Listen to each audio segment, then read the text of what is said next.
We made it. Only 5 minutes late. It's saying zero. Why is it saying 0 viewers in the? But I see a bunch of people in the chat. What's up with that? I do not know. It takes a second. It like lags a little usually. What's going on? Good morning, everyone. Good morning. Anybody that's in the spaces, if you can. It lags a little. You see? Oh, okay. Tweet this out, share it, get the word out. This is gonna be a good one. It's gonna be a bit of a marathon. We got a lot to cover, a lot of ground to cover, a lot going on. A lot going on, you think? Even this every morning. There's a lot going on even now. Please excuse us if we're a few minutes late because we're just running around like maniacs. Cheers. And now coffee's delicious though. The coffee's delicious. Is it delicious? So yeah, let's get moved. Do we have? Yeah, we have Chill. Yeah, Chill and Deverick. Chill, you ready? You're ready. All right. Let's bring Chill. Yeah, is Deverick coming up too? I thought so. Or no? I think so. He's trying anyway.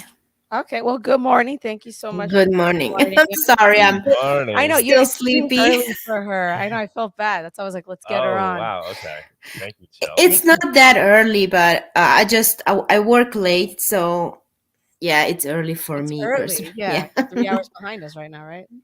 Yeah, it's 9 a.m., so it's not really that early. But I get it. You just woke up early enough. I'd be like that too. Well, thank you for joining us. Appreciate it. Cheers. Cheerios. Yeah, I guess we just wanted to touch base on the workshop, right? We want to bring you on, talk about the workshops. We mentioned them quite a bit, but you're going to be basically running them with Deverick. Yes. So we're looking for you to I'm so excited. Put the word out. And we need some, right? We need some interaction with those that want to participate in the workshop before the workshops actually happen so we can make them as successful as possible, right? Yes, absolutely. So we are going to have 2 workshops. There's a beginner's workshop. So you're going to learn everything you need to know about Monero, from its unique privacy features, like why it stands out in the crypto space, and then just practical knowledge. We wanted to offer a lot of practical knowledge on how to buy it, both KYC and non-KYC methods, how to sell it, where to spend it, how to live on Monero, and obviously where to store it, hot wallets, hard wallets, and just some practical insights and actionable strategies to help you make this digital cash part of your everyday life. And you will need to bring with yourself, as a bare minimum, at least a mobile device, right? But ideally a mobile device and a laptop. You will receive a Monerotopia booklet, which will have all the material, and obviously a positive attitude and your big Monero loving heart. Just to make it clear, yeah. So that's like the Monero 101. I think really for anybody listening in to this show is kind of already beyond that. You guys are already obviously using Monero. You have your apps, whatever. You're onboarded. So the 101's really directed to the noobs that we get to attend Monerotopia, hopefully local. Exactly. So we have that marketplace that's integrated into the conference, and they're going to be out there advertising as well to try to bring people in because they do it kind of on a monthly basis. So we're expecting actually a decent group of noobs to be flowing through the conference, and then we want to kind of direct them towards stopping by this 101 workshop and have them essentially onboarded to Monero, get them to download Cake or Monerouju, send them a few pesos worth of Monero and teach them the basics. But then the Monero advanced class, that's where I think we need kind of to inform those that are listening now that want to participate on what they're going to need to bring. Yes, and that's super exciting. And I see Deverick's on, so I just let him introduce the advanced workshop. Deverick, how's it going? What's going on, man? Sure. Yeah, I'm in between locations. They just opened a crumble cookie in the city, Ooh. So there's like a fight for cookies the past couple of days, so I had to show up at like 9 a.m. to grab some cookies. So don't mind the don't mind the car noises in the background. But yeah, so we're working on the workshop. It's the next step, right? Running your own node. We're going to be primarily focusing on Pinode as an installation platform, but feel free to bring your laptop. And if you want to run a node just on your laptop using Monero GUI, we can also support that as well. But the idea here is that you're going to be able to run and maintain your own node, whether that be through a VPS, whether that be through a Raspberry Pi, some type of like small embedded device, an Intel NUC, Mac Mini, or your spare laptop. So given those constraints, given those resources, you'll need to bring a power supply, you'll need to bring your laptop, and then we'll provide some additional resources like a mouse and keyboard. We'll have a switch and a router there. We'll have a spare node there. So if you want to copy blocks locally from a local node, you can do that. But also if you want to just verify from the network, you can obviously pull down from the network from peers outside. The reason for having a local node is just network constraints. At the conference, if we have 10, 15 people all attempting to download, the Monero blockchain at one time, we're going to severely damage the network capabilities during the conference time. So I'm going to have a local node running. But yeah, overall agenda here is to get you running a node. So I think Chill's, you're going to be receiving an email with a little bit of information, but the overall agenda here. Okay, perfect. Yeah, so the overall goal here is to identify how you would like to run your node. I'm more than willing to support different types of nodes being ran, but the main focus for day one course is going to be node.xmr. So that will be installed either on a laptop, a VPS, x86. I think it also supports Raspberry Pi and Rock Pro 64. Check the node.xmr website for any type of additional requirements. Awesome. Yeah. So just to clarify again, so you sent out that email to everybody? I sent it out yesterday. To everybody that essentially bought a ticket. Yep. Awesome. Yeah. So everybody should have gotten an email, and in that email, it includes basically what Deverick said with a form for people to fill out to basically answer some questions and inform them on what they should bring, depending on essentially what type of full node they're looking to run, whether they want to use the GUI or node.xmr. And yeah, that's pretty much it. We always talk about on this, everybody's always putting the word out. Everybody should be running their own node. So the goal with this is to actually walk people through that and not just explain it, but actually get them up and running. If you guys are willing to bring, a laptop down there, or the other hardware that you might need, depending on which option you want to go, bring it down, and Deverick and Chill will actually walk you through the process of getting a full node up and running, which I think is super cool. So anything else we should put out there in terms of information that people need to know? Yeah, I think in addition to that, I'll also have 4 or 5 Mac Minis, right, available. I grabbed 5 of those at a local auction here recently. So if you don't have a device currently, but you have a little bit of Monero sitting around and you want to spend some Monero at the conference, you can buy one of these Mac Minis, plug in, and we'll get you set up to run a node before you leave the conference. Beautiful, man. Beautiful. That's awesome. So yeah, you could show up at this conference even if you don't bring a device, and Deverick will be selling Mac Minis for Monero, and then teach you on the spot how to get a full node up and running that you could bring home with you. That's epic. That's amazing. Going to be a very heavy suitcase. If I wasn't so busy running around running the conference, I'd be sitting in on that workshop for sure. Actually, thank you so much, guys. I think that's it. I think we covered it there, right? Yeah, I think so. Right. Anything else you guys want to share? Chill, Deverick? No, that's it. I just wanted to give a shout out to Deverick. He never takes any credit for all the hard work, but it's been a lot of work on the integration side with Umbrel, and I'm actually most excited about the Umbrel. Yeah, Deverick, you want to give us some insight into that integration that actually came out of this exercise of getting ready for Sure, this? sure. Yeah, I mean, it's definitely something I haven't talked about much. Just kind of works in the background right now. But in the Umbral space for the Bitcoin, on the Bitcoin side, they released the community app store. The past couple months, I spent a little bit of time of integrating Monero D into different platforms. So Raspberry Blitz, I don't know if anyone knows, but I do a little bit of development for the Raspberry Blitz environment. So I went ahead and integrated Monero D in there. Haven't opened up a PR yet, and I'm pretty sure that won't get accepted too easily. If we want that to get accepted, we're going to have to represent ourselves within the community and show why it needs to be represented on that node. However, for Umbral has a community app store that makes it really easy to install any apps that are built and kind of stored on a Git repository.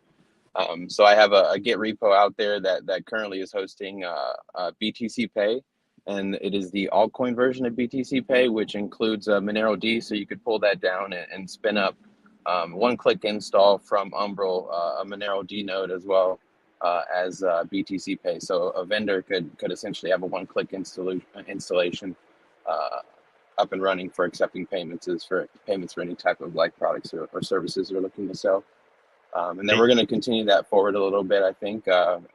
From there, I need to build out kind of a front end for the Monero side, and then potentially a wallet. We'll sit on that. I'd like to kind of think about what other web wallets may be in development, but something to think about as a community is I think getting into building out a web wallet that could drop into some of these solutions.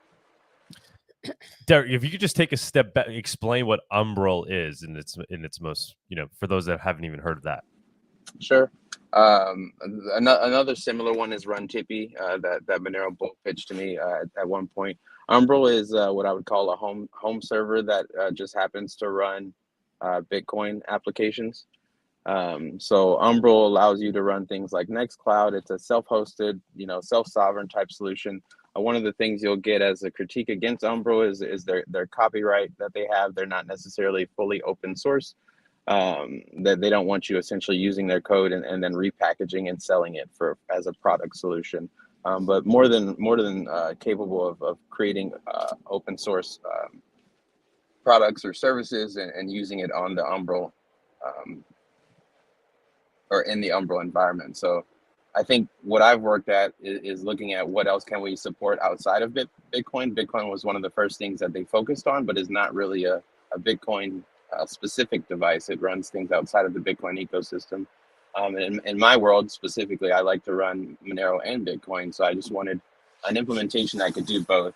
It did start off first as like a Raspberry Pi installation. So, you buy a Raspberry Pi, you flash the SD card, you have an external drive, and then you got a full node kind of set up on the Bitcoin side, as well as all these other nice apps. The problem there is resources. Over time, you just end up running too many apps and services, and you're going to need something like a desktop or a server. But this really depends on you. It depends on what you need, and I think that's the important part. And what I like about Umbral is it's letting you decide what applications you want to install and choosing to install them as you see fit. So I think just having that extra support where we can install Monero on Umbral is nice. Where you can have a wallet would be nice. So yeah, that's kind of what I've been working on. And like you said before, this is might be the best route for a vendor that's looking to essentially natively accept Monero in the most pure form, running their own server, and then through BTC Pay server easily add Monero as a payment option. Maybe. I mean, I would definitely say like it's probably going to be one of the easiest one-click installations. I don't know of another like one-click type installation deal. Pinode would get you set up, but you wouldn't have BTC Pay. You could do BTC Pay's, installation, and everyone references Seth's guide, but that's still going to be kind of a manual process. The BTC Pay installation and everything that I'm running on Umbral is actually using Seth's containers along with it's like the Monero wallet and the Monero daemon. So it's all of that just kind of packaged with a nice front end. If you dig into it a little bit deeper, you'll see that on the Umbral side, they have kind of an Umbral Bitcoin repository. And that was forked from another project. It's kind of spacing me what it is. But it's just kind of a general purpose middleware that allows you to kind of communicate from the front end to the back end of a blockchain. So front end UI, back end the blockchain. So I've been refactoring that to support kind of like the Monero side for the daemon right now. Currently, the daemon doesn't have a front end, and I think that's the gap that I'm working on. Amazing, man. Amazing. I mean, as I'm listening to this, I'm just thinking how valuable it is that you guys are going to be down there. So anybody that's interested in like truly getting up and running in the right way, I highly recommend you guys participating in the workshop. You'll have Csilla and Deverick who will be there kind of walking you through these things, and it's not just kind of a one means fits all purposes. They're gonna sit there and try to understand what you're trying to achieve and help steer you in the proper direction, which is very cool. Thank you guys. Yeah, so anybody that's listening, please check your email, and if you're interested in participating in the workshop, particularly the advanced workshop, which I think most of our audience would probably be interested in, just fill out that form. So we know what to expect, and so you know what you should be bringing in terms of which direction you're looking to go. Yeah, and last call out I would have is for any developers, if there are any devs out there that would be interested in helping work on some of that, reach out to me. I'd be happy to share some of the repos and some of the work I'm on currently. Awesome. How best should people get in touch with you? Hit me on Twitter at Deverick Apollo. I'll put it in the show notes All once right. the show's over. All right, guys. Thank you so again. much. Thank you for waking up early, or calling us on the way to delicious cookies. We Enjoy appreciate those your time. cookies. About to smash them. Good morning, man. Wow. Right? Hey, you got to fight for them. I've been hitting the gym. Hilarious. You've earned it, man. You've earned it. You wrote this. All right. Thank you, guys. Thank you, guys. Appreciate Bye, it. guys. All right. Bye, Adios. guys. All right, y'all. Enjoy the rest of See you in your Mexico show. City. Bye. Yes. Bye. Awesome. Yeah. All righty. We've been talking to them for weeks. Deverick has put in a ton of work to get all this kind of up and running smoothly, and worked on ended up working on these implementations as realizing that these are things that can be worked on that will make it easier for people that do want to run a full node, and for vendors that want to natively accept Monero. So yeah, should be cool, guys. Should be Very really, excited. really cool. I kind of wish I'd be able to. You're gonna be running around like a maniac. Hang out, yeah, because like we'll pop in. We do all this stuff, but it's like we don't sit down and we it. talk about it. Like we need to take a week off from doing everything we do and just recheck everything that we're doing in Monero land to make sure we're using best practices. Like we have our gratuitous shop, we have our Monerotopia website. We use the Monero gateway tied into WooCommerce on WordPress for our purposes. But even things like, running a full node, we bought the PC off of somebody with Monero, and it could be used as a Monero miner. We had it like up and running a little bit, but then we stopped because so it's like we finally are using the computer. Here we are, but we never take the time on our own to get everything up and running to the best of its ability in the best form. So that's something we got to do. Maybe after. Yeah, after, and I'm sure after the conference you'll be like, how about we do this? So we'll get there, guys. We'll get there. Alrighty, let's move on to the price report with Bawdy. Woohoo!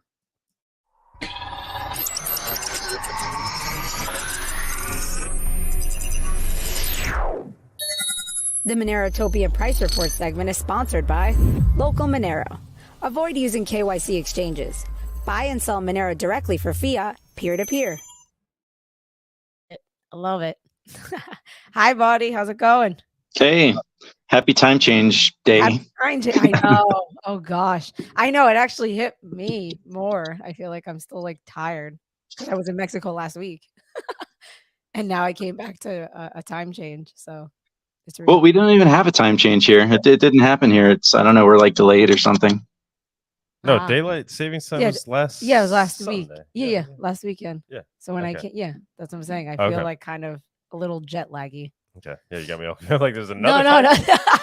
We're changing it back. I don't know. Maybe my phone hasn't updated, but I'm showing 9:25, and I think you guys are on 11:25 right now. Usually we're just an hour behind, so I think Yeah, Mexico doesn't. I don't think Mexico changes just yet. It might be like, I don't know, next week or sometime soon. US changed last. Yeah, it Sunday. changed last Sunday. Yeah. So when I woke up Sunday, there it was like 2 hours. Yeah. Yeah, I remember. Yeah. Like I was like, oh, it's only 10 o'clock. But we get to have the pleasure of this conversation twice a year, since like the world doesn't even do that. Every country does their time change slightly differently. So it's a mess. It's a mess. Not as big a mess as the whole banking system right now. Right. If they can't get the time right, how are they going to get the banking system coordinated, right? Yeah, man. Another major week in the broader economy and the crypto economy, right? Yep. Yeah, almost not a moment after we got off the horn last week, they did some intervention and they papered over everything. They fixed it, so we're good now. We can go up. So give us the lowdown, man. Okay, so the graph we're looking at right here is the total assets on the Federal Reserve balance sheet. This is something called the Wednesday level. The formal official number comes out once a month, but this kind of gives you the sort of the tentative view on a weekly basis. So this is a very long time view right here. You can see how their balance sheet just expanded massively in 2008 or 2009 when they started QE. We have this like very long period where they tried to basically stop purchasing assets. It's like a heroin addict trying to come off the addiction. But ultimately they were unable to do that. And then of course, we had the whole COVID. Oh crap, I'm not supposed to say that word. The whole bump. Okay, so the thing that's important here is if we zoom into a local time frame, you can see that things bumped up here by, I believe it was like 150 billion, something like that. I think by the end of the week, it was more like 160 billion. So why did this happen? Why did their balance sheet suddenly expand when they've been trying so hard for the last year to reduce it? So on Sunday, which is very unusual for them to put out publications of big news like this on Sunday. But what happened last Sunday was the Federal Reserve they did two main things. They created a special lending facility. So if you remember, we talked about these banks like SVB that were holding long-term, low-yield debt, and that debt was now less valuable than the newer debt being issued because the newer debts was being issued at like 4.5%, whereas they were holding something like 1.5%. So effectively, if you want to sell that lower yielding bond, you have to offer people a discount. So even though you might have a bond value to say $1 billion, that would be the quote unquote par value. You would have to sell that thing at maybe 90 cents on the dollar just to convince someone to buy it. Because people are like, why would I buy your bond? I can go buy a new bond that's yielding 4.5%. So they were holding all that on their balance sheet, and they didn't intend to sell it. They don't want to sell this stuff. They intend to hold it into maturity because then after like 10 years, because it was long-term bonds they were holding, after 10 years, they can turn it back into the government. The government will give them all of their value, the par value plus the interest. So it looks fine on the balance sheet. The way that they do the banking regulation in the United States, at least, allows them to not write that off as a loss. But when these tech startups were all withdrawing all their money because, bear market, they were having to meet liquidity. They were having to start selling off bonds. That surprised everyone. It caused a run on the bank. They couldn't meet their immediate liquidity. So the FDIC takes over. The bank's going to fail. And now all the depositors are going to get paid back, whatever it is that of the assets the bank is holding, which the FDIC on Sunday and the Treasury and the Federal Reserve basically ensured. They said every depositor is going to get everything back. So everything's fine. Stop panicking, everybody. Stop making a run on the banks. And so effectively what they did is they created this new lending facility that allows, I'm sorry, I know this is really dry. It occurs to me as I'm saying this as fast as I can. So they created this special lending facility where banks like SVB could have, they already failed, but banks that are in a similar situation can put up as collateral these long-term, low-yielding debt, and the Federal Reserve will loan them the par value of that asset at the overnight rate plus a 10 basis point increase, so 0.1% above the overnight federal funds rate. So what it means is that these banks now that might be in trouble don't have to sell those bonds at a loss. They can just put them up as collateral at the Fed, and they can get a temporary loan, a one-year loan to meet immediate liquidity. Now, it's not exactly an attractive proposition. We'll talk more about this why. We'll talk about some of the bond rates and numbers there. But ultimately, so that was one major thing they did. Only $11 billion has been loaned out with that lending facility. However, the other thing they did that was major, there's something called the discount window, and it's not like it's not an adjective. It's actually a thing. It's like a lending facility that's part of the Federal Reserve since its creation, and it basically allows banks to put up collateral to meet immediate liquidity needs. And typically, if a bank was going to put something like a treasury or a bond as collateral with the Federal Reserve to get a loan from them, the Federal Reserve would only loan them less than the full value of that bond as a protection mechanism in case, the bank fails or whatever. So what the Federal Reserve decided to do on Sunday was that they were going to give people the full value of whatever bond that they were putting up as collateral. So it's kind of like they created this separate lending facility, which hilariously is called the BTFP. I don't even remember the name of this acronym. I'm not even going to try, but I thought it was hilarious because, buy the fucking dip, BTFD. And so they make this lending facility called BTFP, which I guess means buy the fucking pump at this point. So that's, that was to me ironic. But anyways, the point is that the main action happened not in the new facility that they created, but in the relaxed requirements of the old facility, the discount window that they had created, or that was already, in existence. So what we saw was a massive expansion of the balance sheet, and banks took, it was something like 153 billion on Wednesday, but then it was like 160 or 170 billion by the time the week closed. So that's quite a lot of money, as you can imagine. Now, we need to understand the reason why this happened, because there's a question here. Is this just banks trying to meet liquidity so that they don't go under because people are withdrawing their funds, so they're taking loans, and it's not really going to hit the economy? It's just banks trying to not go under, right? They need the immediate liquidity, so they're taking all these loans because people are uncertain, so they're moving their funds and companies are moving their funds, right? Is it just that? Because the discount window is just a 90-day time frame. So when a bank puts up collateral and takes a loan from the Federal Reserve on that basis, it's a 90-day, maximum 90-day. Some of them do shorter time frames. It's a maximum 90-day loan. So it could just be people trying to meet short-term liquidity, but when we start looking at these numbers, you're going to understand that no, this is just free money. They just handed free money to the banks. So okay, you've got the flat white line, this guy right here. That is the current federal funds rate, and then I want you to pay attention to these two kind of grayish lines right here. The lighter one, that's the 3-month yield for the U.S. Treasuries. And then the dark gray one, that's the 6-month yield on U.S. Treasuries. And finally, this dotted white line is the effective rate that these banks are going to have to pay at the discount window when they take that loan from the Federal Reserve. It's basically 0.1% higher than the Federal Reserve, the federal funds rate. So what do you notice? The dotted line on Monday, actually, let's go to the 4-hour. This will be a lot easier to see on the 4-hour.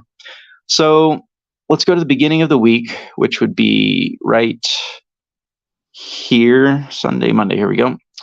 Let's put a vertical line right there. Okay, so right where that vertical line appeared, that's the beginning of the week. You'll notice all of these treasuries that are yielding higher than the rate that these banks are going to lend from the Federal Reserve. So basically, they can put up collateral, take a loan from the Federal Reserve at 4.67% interest, and then go buy treasuries that are all yielding higher. So this was just totally free money for them. Anything they put in there, they're getting the difference, the spread on these yields right here. So you'll notice that essentially, oh crap, you know what? Sorry, that's I messed up right here. I made a little mistake. So that was 2 Mondays ago. Here is the actual beginning. Sorry about that. Yeah, all right. but anyways, the same thing applies, right? So okay, so here's Monday. All right, so this right here is Monday. That's that yellow line, and then again, but still same deal. You can see that all of the rates are above the rate that they have to lend. So it's just free money. They can put money with the Federal Reserve, take a loan, then turn around and use that money. Oh, and another big part of this was the Fed said that you can use that for anything you want. Banks, there was no restrictions on what they could use this money for. That they're getting these loans from the Federal Reserve. So. Effectively, what happened is they all bought a whole bunch of bonds, and then so we saw the rates on bonds, at least the 1 year, the 1 year maturity, essentially went down below the rate that can be lent out. or that they can get from the Federal Reserve. But I don't know exactly how this happened, but for the entire week, basically, the 3 and 6 month yields were all still above the rate that they could get from the Federal Reserve. So again, just totally free money. By the end of the week, it looks like rates have finally dropped down just a little bit below that critical line right there. But effectively, this is what happened. Now, that doesn't mean that $153 billion new dollars is going into the economy immediately. That those loans all have to get paid back within 90 days. And it's unlikely that the Federal Reserve is going to keep this discount window relaxed for a long period of time. But it does mean that some billions of dollars are effectively being printed. So it's kind of like, it's interesting because it's kind of like a way of giving some of these banks a little bit of extra profits that they might need to sort of improve their balance sheet. But people are saying that like the QE, the money printers turned back on and they bailed everyone out and yada yada, and it's time for bull market and et cetera. And I basically see that everywhere. That's ubiquitous almost. But the reality is that it's really not quite as free for all extravaganza. This is not a post 2008 QE unlocked, QE infinity. I mean, okay, in some ways it is, because we know that they'll always do quantitative easing. They'll always be there to bail the banks out. And they always have to be, because, okay, inflation is bad, but we've dealt with 10% inflation, 15% inflation. America has survived that, even for a decade, right? So that's survivable. But what's not survivable is default on the debt, like hardcore actual, we can't pay, we have to default and bankrupt as a nation. We have to like redo all of the deals that we have. So default is like the worst case scenario for them. So they'll almost always print their way out of this. So, but at the moment, this isn't like a crazy printing extravaganza, but the market is very convinced that it is. And in some ways, it's basically getting rid of the negatives that happened that brought the market down. Like we were talking about 2 weeks ago, where I said, hey, be on it. Things could crash here at any moment. The charts are looking bad. As soon as they break down, it's time to get out. Well, that was all the banking, all these banking woes that were happening. That's what would cause that. So now that those are alleviated, basically everything is coming back into like basically above their crash, their doom levels. So, okay, so that's bonds right there. Let's go ahead and let's just go to crypto. We'll go straight to crypto because this makes, we'll talk about Bitcoin actually, because it makes the most sense to look at this chart. So as we usually do, we just kind of take a quick zoom out here so everyone can kind of see what the long term looks like. Let's add some of these large lines right here so that we can just get a feel for what the big chart looks like.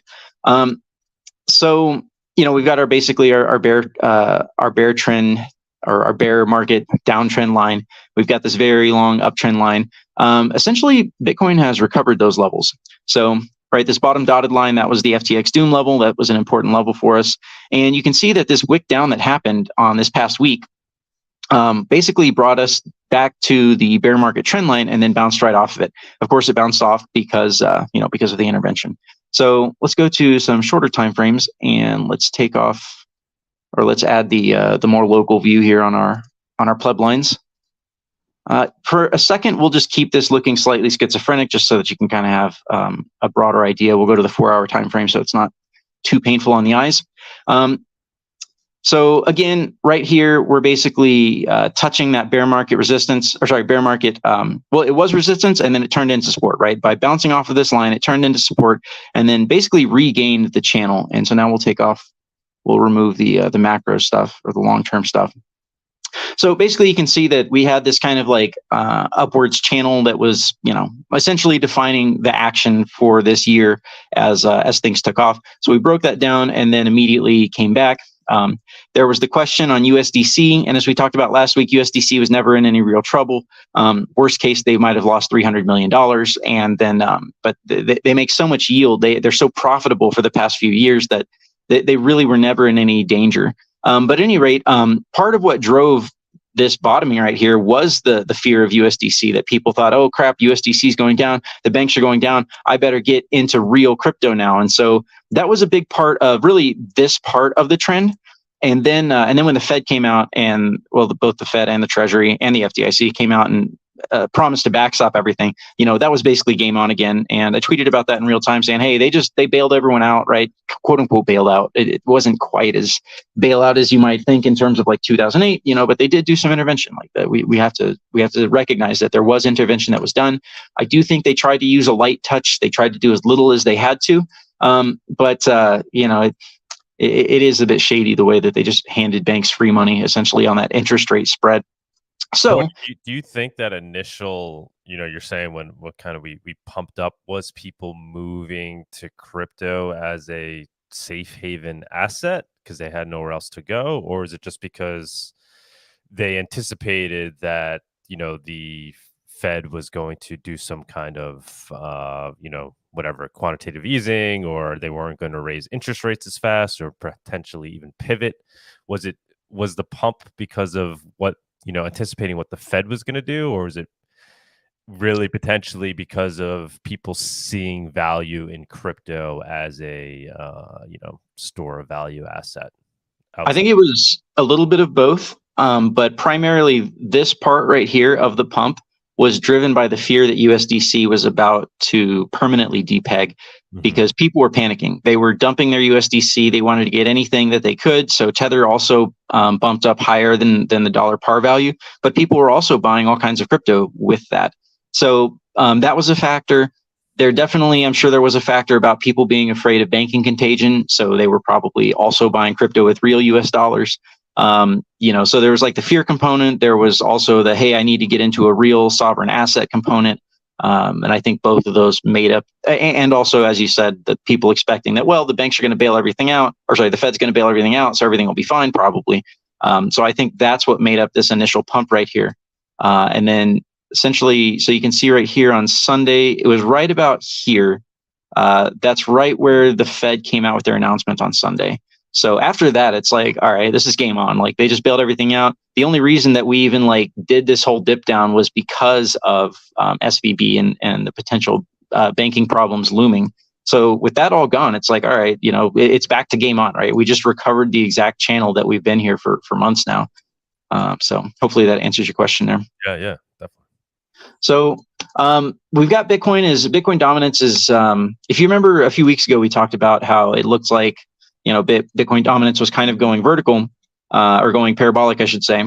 And then it broke down, and then it just kind of, busted out of all of these lines in the last week. So to me, that's slightly sus, and we'll talk a bit more about this as well. But effectively, markets have recovered, yes, but they haven't just massively recovered to the top of their trend like Bitcoin just did. I get the feeling, and especially in combination with some of the action we're seeing on Monero and just in general across the markets, I get the feeling that there is still kind of a limited amount of cash out there. There's not unlimited cash. And so the market makers in crypto, this feels a lot like the end of 2020 when they're trying to pump Bitcoin. They're trying to convince the retail markets that it's game on and you need to be getting into crypto. So what do? They have limited resources, so they throw them at the thing that's going to make the most impact psychologically, and that's Bitcoin. It's still Bitcoin. Bitcoin is, 45%, starting to push, what is that, 48, 46, 47% right now, dominance. So I do think that they're trying to sort of spark the FOMO here. I think they'll be somewhat successful for a while, but I still don't believe this is the real bull market. I still don't believe this is I don't see hyperinflation right here. I don't see, I still see significant amount of problems here in a lot of ways. So one thing, have Bawdy come out and say Bitcoin's going to hit $1 million within the next 90 days or something. Yeah, here's the tweet. But yeah, this guy, I would take his bet. That'd be the easiest $1 million you ever made, But so 90-day term, holy crap, that's so dumb. So yeah, I don't know. I've never heard of this guy before, but oh, you never heard of him? He's a big Zcash shill as well. So oh my god, all credibility lost there. I mean, the guy, he has some amazing takes, but he clearly seems to be just trying to pump Bitcoin like the next Michael Saylor, right? Well, here's XMR Zcash. So if he's a big Zcash shill, he's for the past few years, he's down I don't know. That looks like 27x. 2,700% Monero has outperformed Zcash since 2017, and let's just take a look in the local market. Monero has outperformed Zcash by almost 4x, 265%. So, so Balaji's probably losing a lot of money. Although, I mean, let's be real, he probably has some friend somewhere that's going to take the bet, or someone that he knows. And he'll lose the bet, and then he'll get that $1 million back, or something, right? No one would be that dumb. Maybe he is. I don't know. I've never seen this guy, so What do you think? I don't know. I mean, he's big Silicon Valley. I think he's worth billions, right? I mean, the guy is mega successful. He's viewed as being like this, thought leader that's able to predict the future. THOT. But I judge people based on what I know, and just to see that he over the years has completely kind of dismissed and ignored Monero and tried to pump Zcash makes me extremely suspicious. So I think he's just trying to do a Bitcoin pump here. I don't know what the backroom deal is that he has to ensure that he doesn't lose that mill, but well, I do think it's game on. I mean, there's almost no doubt here that it's game on for crypto. It's game on for the S&P 500, for the NASDAQ. In fact, one thing that was very interesting that happened this week is that, so this is the NASDAQ divided by the S&P. So it's the ratio of how well they're doing. Mm-hmm. And this was basically the bottom of the bear market here. The NASDAQ has outperformed the S&P by 13%, which is huge. So you can see this is the long time frame right here. This was the top of the bull market. And that was obviously the bottom of the bear market. So it's basically the NASDAQ has recovered half of what it lost relative to the S&P. So it does look like tech stocks are back on. There's we can look at a few more interesting charts here as well, if I can find them. Here we go. So this is Bitcoin divided by the NASDAQ daily candles. So, you can see this was obviously the first top, and then relative to the NASDAQ, Bitcoin actually did not make a secondary high, or it didn't make a new all-time high relative to the NASDAQ. And then we've been in this bear market. The thing that's interesting is there's been kind of this like capping line right here, and Bitcoin just like totally smashed through that this week. So it does look like Bitcoin has relative strength to the NASDAQ, and the NASDAQ has relative strength to the S&P, which is a good indication, again, that things are just game on. Things are ready to be going to higher highs here. Maybe not new all-time highs on the markets, but we should see positive action. The S&P right now is having trouble specifically because the banking sector is having problems. People are kind of worried about that, and the banks are all part of the S&P 500 index, which is kind of like they're more like your stable corporations, your big corporations, stuff like that. Whereas the NASDAQ is just tech stocks. So NASDAQ is already well on its way to trying to beat this one spot right here, the spot that we kind of got rejected at. So yeah, I do expect. To me, it's just game on. Like things are going to continue going up. It looks to me like they're trying to convince retail, trying to convince the plebs, like, hey, everybody get into the market. It's the new bull market. You've got this, Balaji guy that's over here trying to, get people into the market. And I don't believe it though. Like temporarily, I do. It looks to me like things are going to continue going up.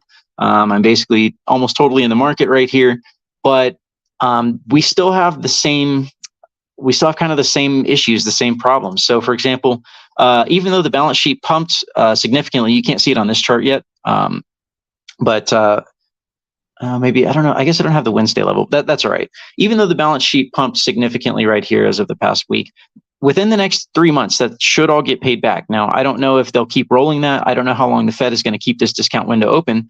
But we also have the M2 money supply kind of took a little bump up starting in January. So we'll have to kind of wait and see. These numbers are delayed by like a month.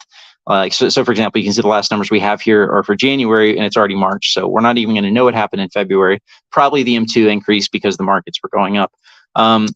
Let's see, the inflation numbers were middle of the road, kind of what was expected.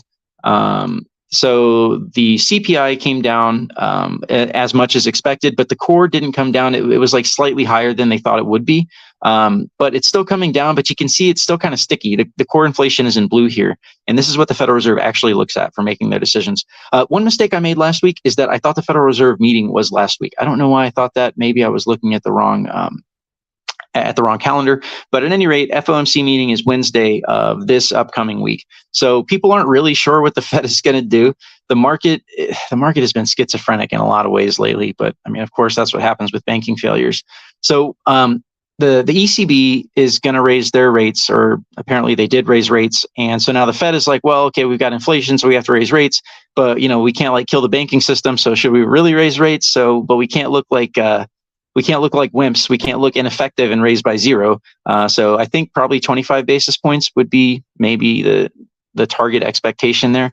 But it's more uncertain this week what the Fed is going to do in terms of raising rates than it has been in quite a while. Usually we know what the Fed is going to do, and they almost always do what the market expects. Couple more interesting things here. Well, obviously, we've talked enough about the macro stuff, so we'll come back to this in a second. Gold and oil, some interesting things happen there, but let's go to Monero so that we can understand what's happening with Monero. So really not that much. Monero is not pumping with the rest of the market. It's mostly Bitcoin that's pumping, actually. I mean, yes, the other coins are also kind of pumping as well. We are kind of like going up. You can see, we bounced, like we talked about, we hit that trend line last week and we bounced up off of that. And the best bet here is to expect a return to the top of the trend if you're trading Monero. I would imagine that, Monero is going to have positive action if the rest of the market has positive action. It would be really nice to actually break our bear market, like our final boss bear market trend line here. So at a minimum, it looks at least like we've kind of hit that bottom. And you can see this dotted line that I've drawn here. That's been kind of a big spot for a while, right? Like, yeah, we've kind of dipped below it, but that dotted line has been that's probably like our real legitimate support, like hardcore support. These dips down below it are just kind of like panic dumps. When the market is panic dumping, things can temporarily go down there. And the other thing too is when the market's dumping, the exchanges like to try and hit Monero as hard as they can while it's dumping. But this dotted line right here to me is kind of like the real support line for Monero. So if things continue positive for the rest of the markets for the next few months, I would expect that Monero should finally break out of this line. That's typically, you look at this action, you think, okay, we've got our line, we touch the line again, we touch the line again. Oh, we almost break it. No, not quite. And then we're going to come back up here. Like, you really, like, in charting, at least, this really is, it looks like it should break it. And sometimes it can take longer to do that than you hope. But obviously the ratio is not something that any of us are happy about at the moment. So yeah, we did kind of come down and revisit that 0.006 level. And now we've definitely broken that down. And again, this is another signal where, to me, it's like, okay, Bitcoin has just massively pumped beyond everything else, beyond the S&P, beyond anything. And that, to me, is basically mostly, yes, it's driven by demand. Of course, there's demand there, but that's also driven by leverage, because when there's real demand, the market makers see that leverage, they see that demand incoming to their exchanges, and they can just pump the price very quickly on the basis of real demand.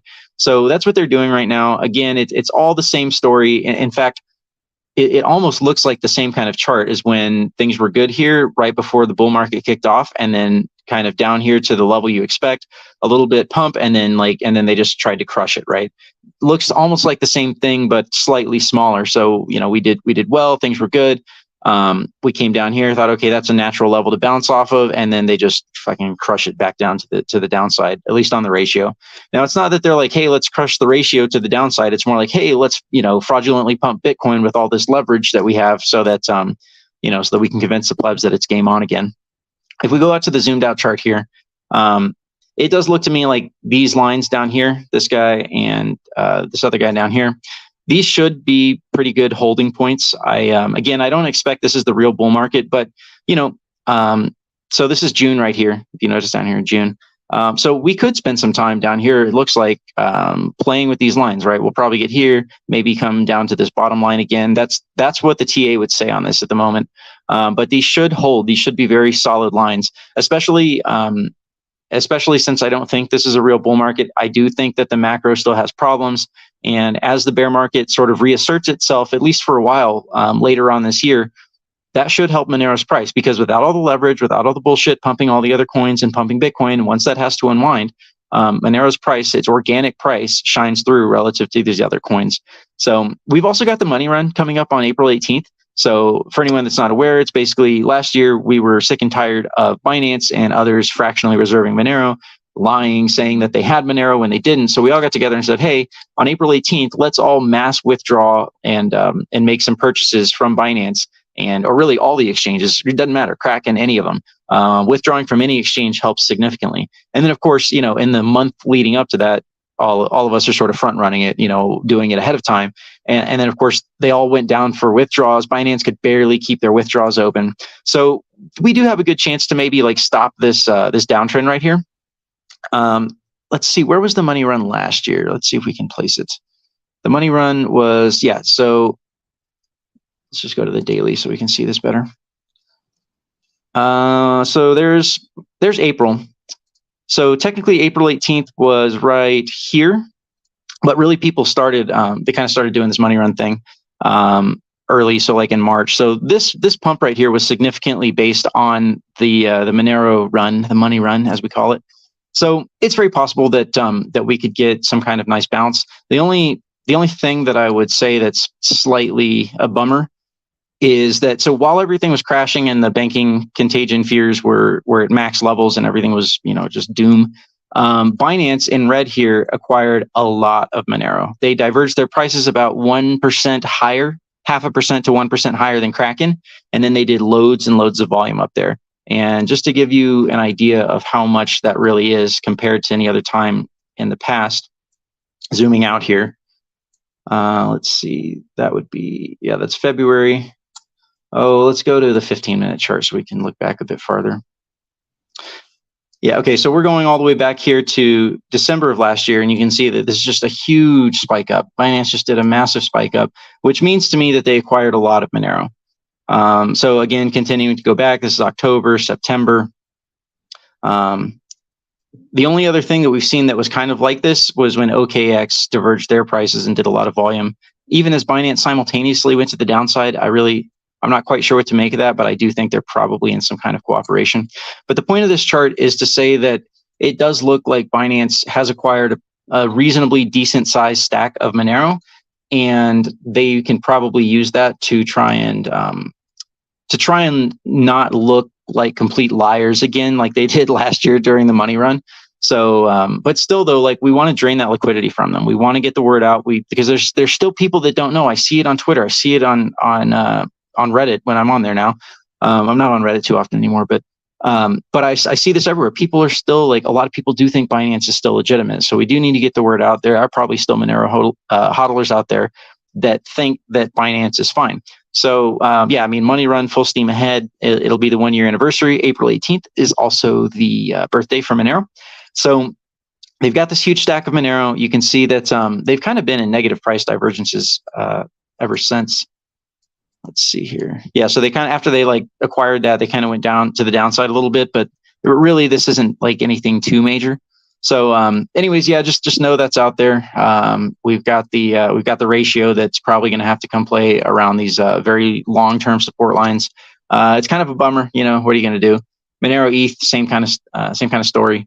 We broke down from the trend here, and now we're, you know, there's kind of like this downtrend on the standard deviations here. So that's not, you know, obviously that doesn't make anyone too happy there, but that's, you know, it is what it is.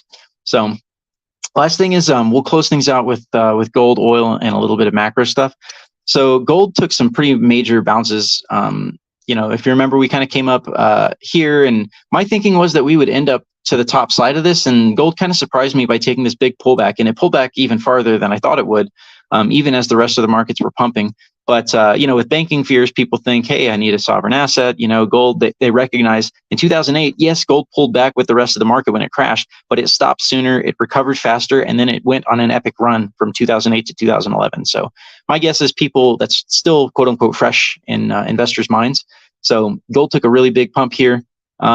We'll have to see. You know, gold price is also kind of manipulated. In fact, a lot of the same stuff they do with gold, they do with Monero, which is unsurprising. You know, Tether acts like the Federal Reserve. The way that they back their assets and the way that they operate is like the Federal Reserve. So why wouldn't they pull the same tricks with suppression of gold that they do on Monero? They really do similar tactics there. But at any rate, I would expect gold to at least come visit the top of this range here. That's still basically game on there. Overall, you can see we've got this very, very large rising triangle. Oops.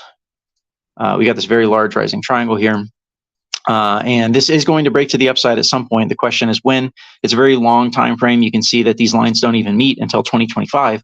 But if we're going to lead into a new bull market, and I do think that we eventually will, either probably like next year will be the beginning of it. There'll probably be some major systemic risk. You know, we've got the yield curve inversion. If you guys remember, we've talked about the yield curve inversion a number of times, and that is the pink line down here.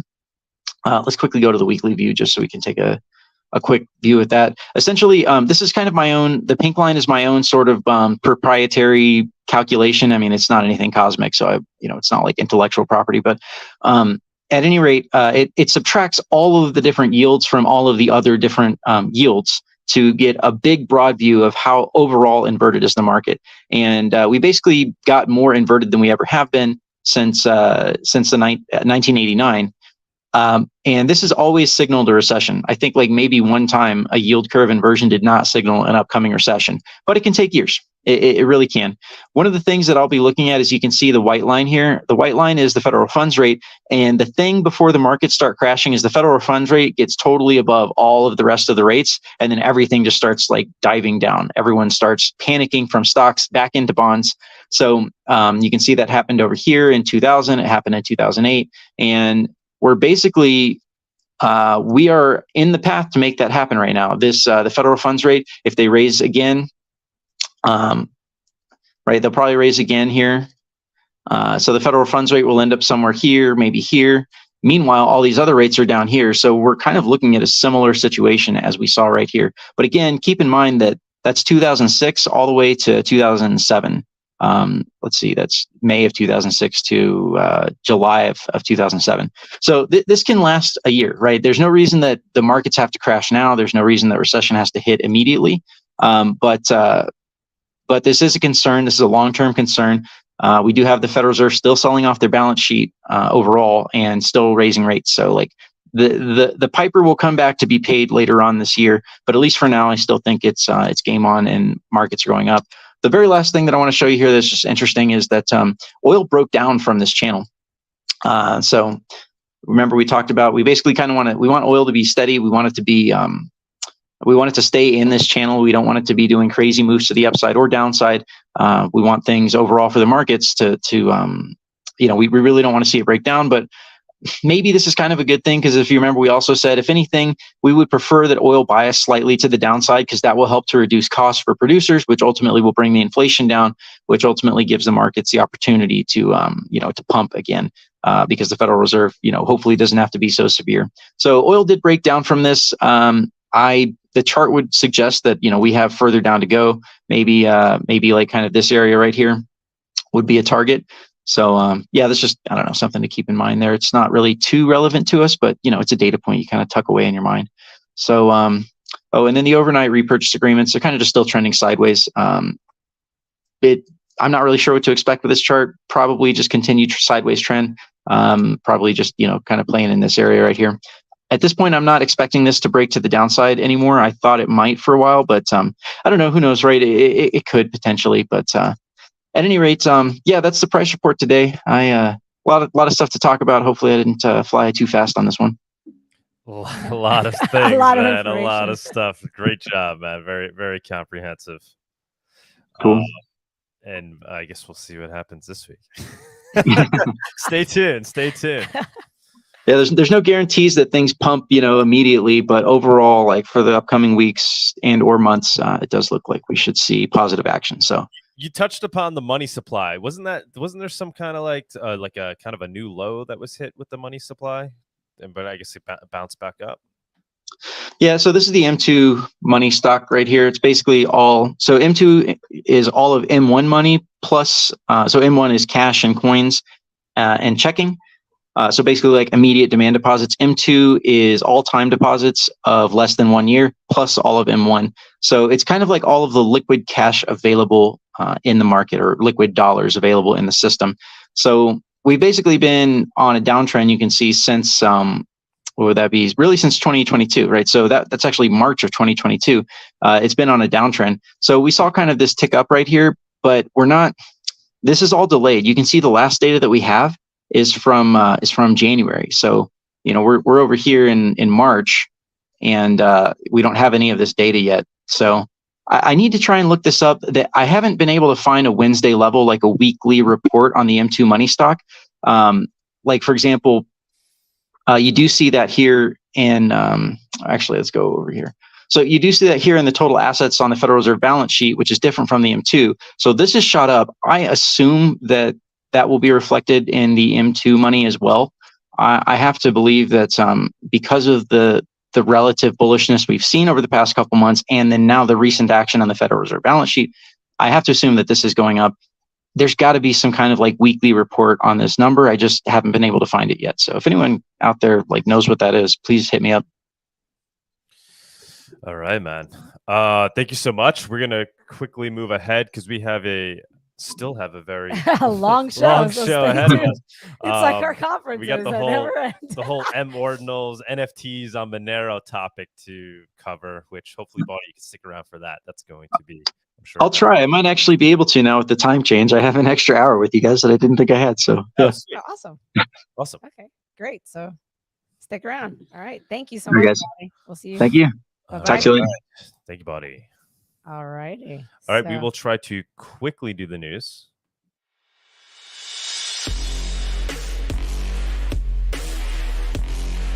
The Monerotopia Weekly News segment is sponsored by iVPN. Use a VPN to help prevent your online activity from becoming a permanent record. iVPN encrypts your data and DNS requests so your ISP or mobile network provider cannot monitor or log your online activity. Purchase an iVPN service today anonymously with Monero. All right.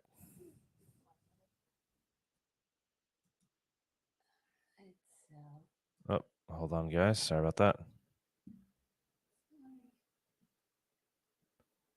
You had it. What? Yeah, I did. No, it was different. That's why.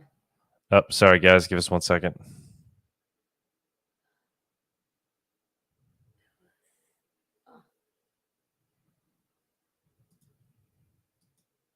Yeah, that's what you had before. It was a different. All right, sorry about that, everybody. It was a different screen that didn't have all of the links. For some reason, we can't make this part smooth on the show. I apologize. All right, so the news.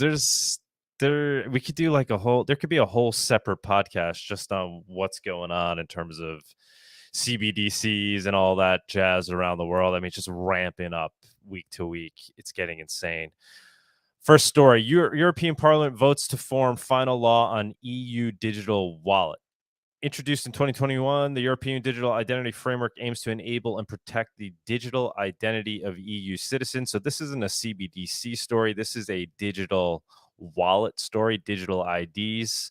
European lawmakers are moving forward with the introduction of a European Union-wide digital wallet by passing a plenary vote on moving to the initiative to interinstitutional negotiations. The European Parliament on March 15 voted in favor of negotiating a mandate for talks with the EU member states on revisions of the new European Union Digital Identity Framework. So they're looking to basically move towards creating these digital IDs that will be issued by the EU. This is all part of the paradigm that people are concerned about, right? A world where everybody's using CBDCs in combination with state-issued digital IDs and all the potential dystopia that can stem from that. It's happening. It's moving forward. Digital IDs are on the horizon. As this is an interesting part. As previously reported, the ITRE included the standard of zero knowledge proofs in its IEID amendments, intending to allow EU citizens to fully control their identity data. So I don't know. I guess this is developing. We'll see what the European Union's digital ID end up looking like. But I think we're all kind of concerned about the, worst case potential for it. Next story, Federal Reserve confirms July launch of FedNow. So another step in the direction of control by the state. Yes, Sunita. Okay. Sorry about that, guys. Apparently, I can't tell them what to do. Shouldn't it just share the tabs as I move over? Yeah, but it didn't happen. No, you have to do it. Federal Reserve confirms July launch for FedNow instant payment service. The FedNow service aims to reduce the gap in a payment time between United States and FedNow. So this kind of came out of nowhere. I certainly didn't have my eye on this. The fact that there was going to be a FedNow instant payment service that was going to be launched, and it's only months away. Everybody has been talking about the development of CBDCs.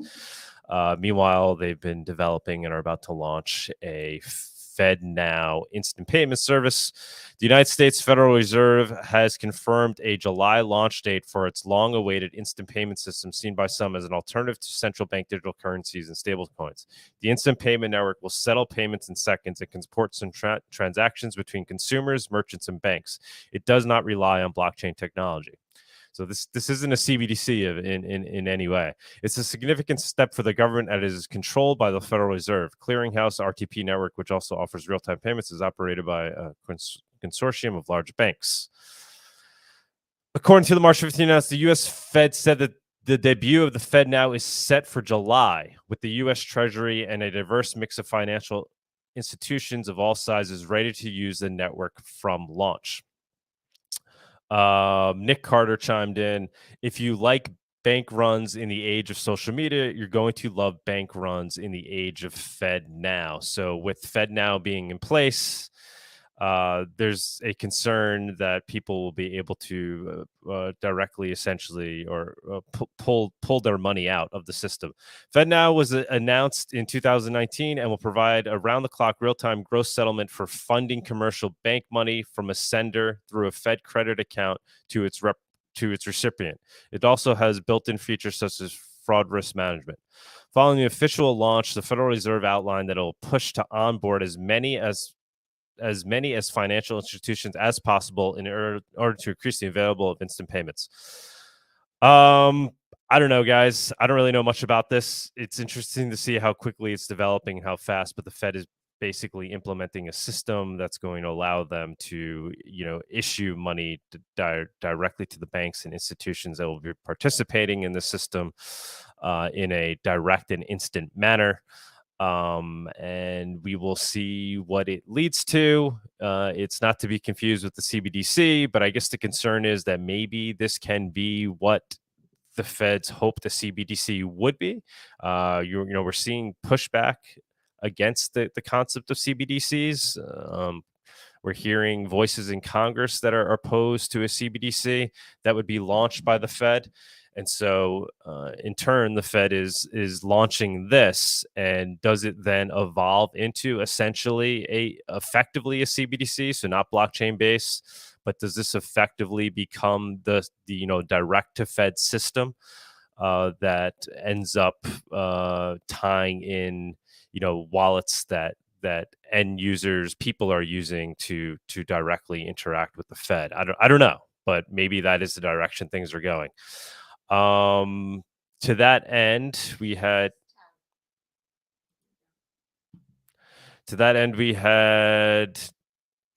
Chair did go out for comment on to these concepts in general on a CBDC a year or so ago, and I do expect we'll go out. I can't give you a date, but we'll certainly go out and engage. We engage with the public on an ongoing basis. Yeah. We're also doing research on policy and also on technology.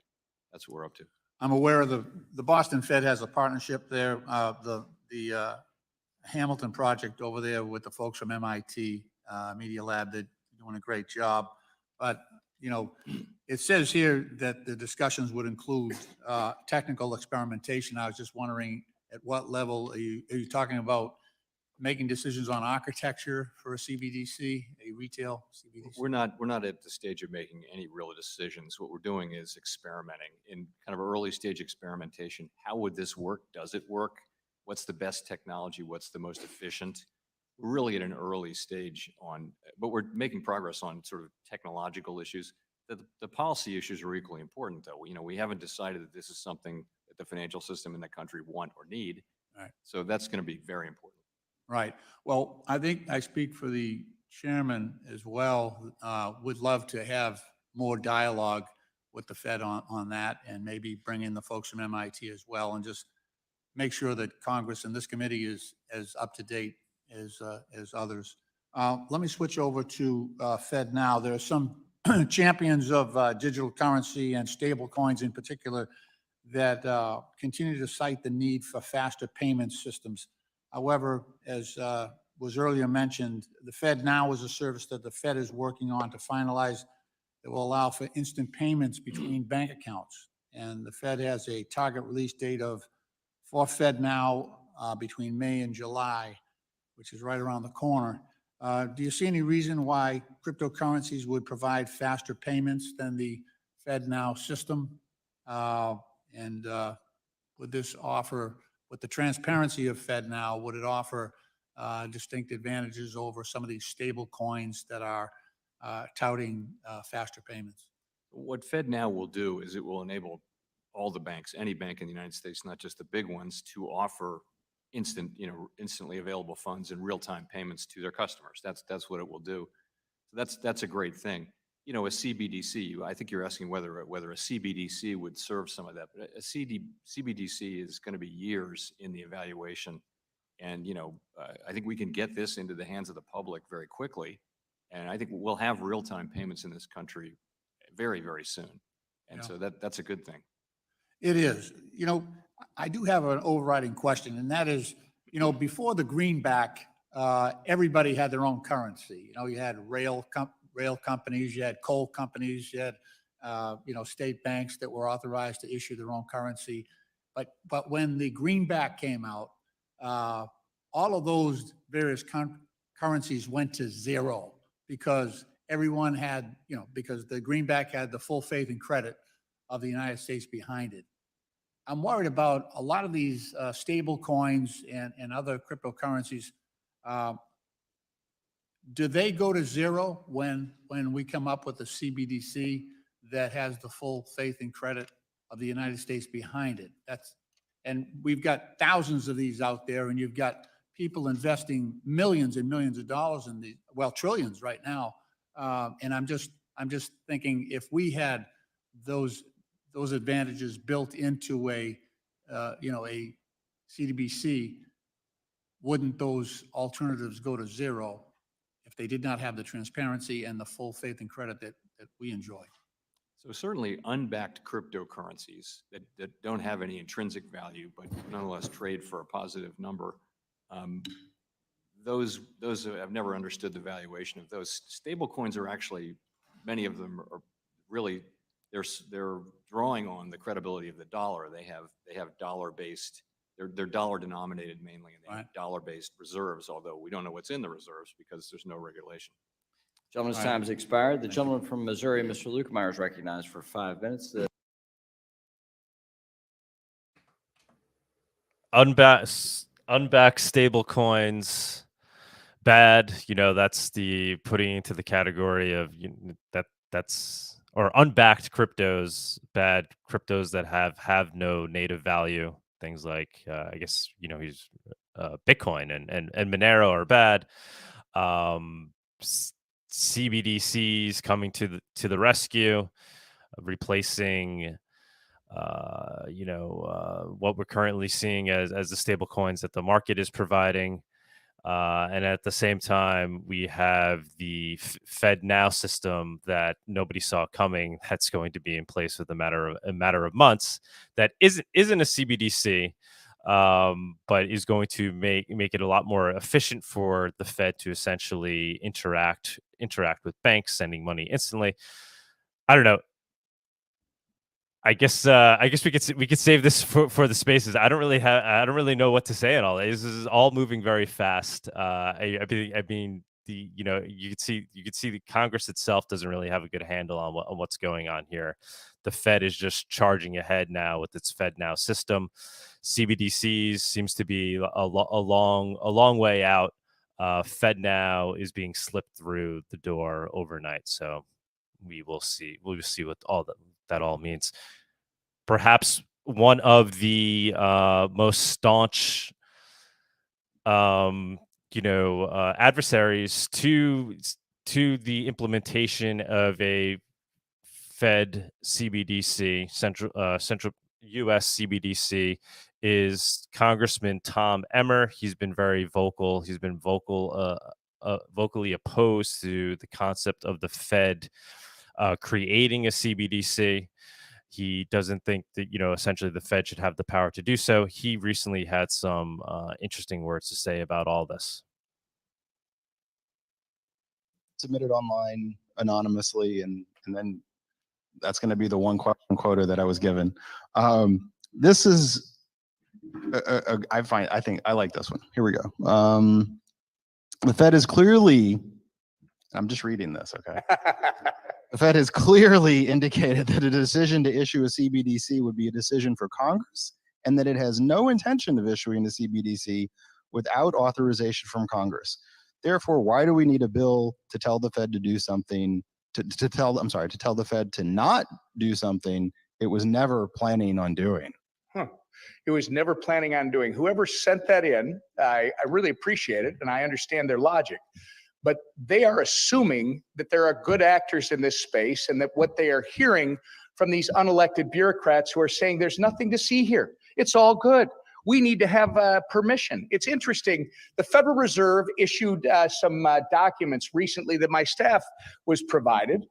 Just showed up at one of their events, and they have a slide, I would say, or in this deck, where it lists what the Federal Reserve is responsible for. It's responsible for the money supply. It's responsible for the two-tier rails of the banking system, the overnight window, those types of things that we're used to, right? You know what the bullet point was at the bottom? Central bank digital currency. They're putting it out in their own materials today, and they have no authority. They have not been directed by Congress to do a thing. Let's understand that what they say is not necessarily what they're doing. You are dealing with central bankers around the world, which I am not opposed to the central banking system. But the idea, and I think these people literally looked at this more than a decade ago and said, oh, look at those kids that are playing with this Satoshi white paper. And isn't that fun? It's kind of like gaming, right? Virtual gaming. It's virtual money. It's never going to go anywhere. And oops. Then it started gaining some traction because people don't trust the way our money supply has been handled. They don't trust our monetary policies. They're worried about what our government is failing to do to ensure stability and a prosperous future. So what do? It starts to grow. And what do these bureaucrats do? They go, and by the way, bureaucrats with their partners in the private sector who are using the existing two-tier banking system and want to protect it because that's their market share. They went, well, now we got to kill it.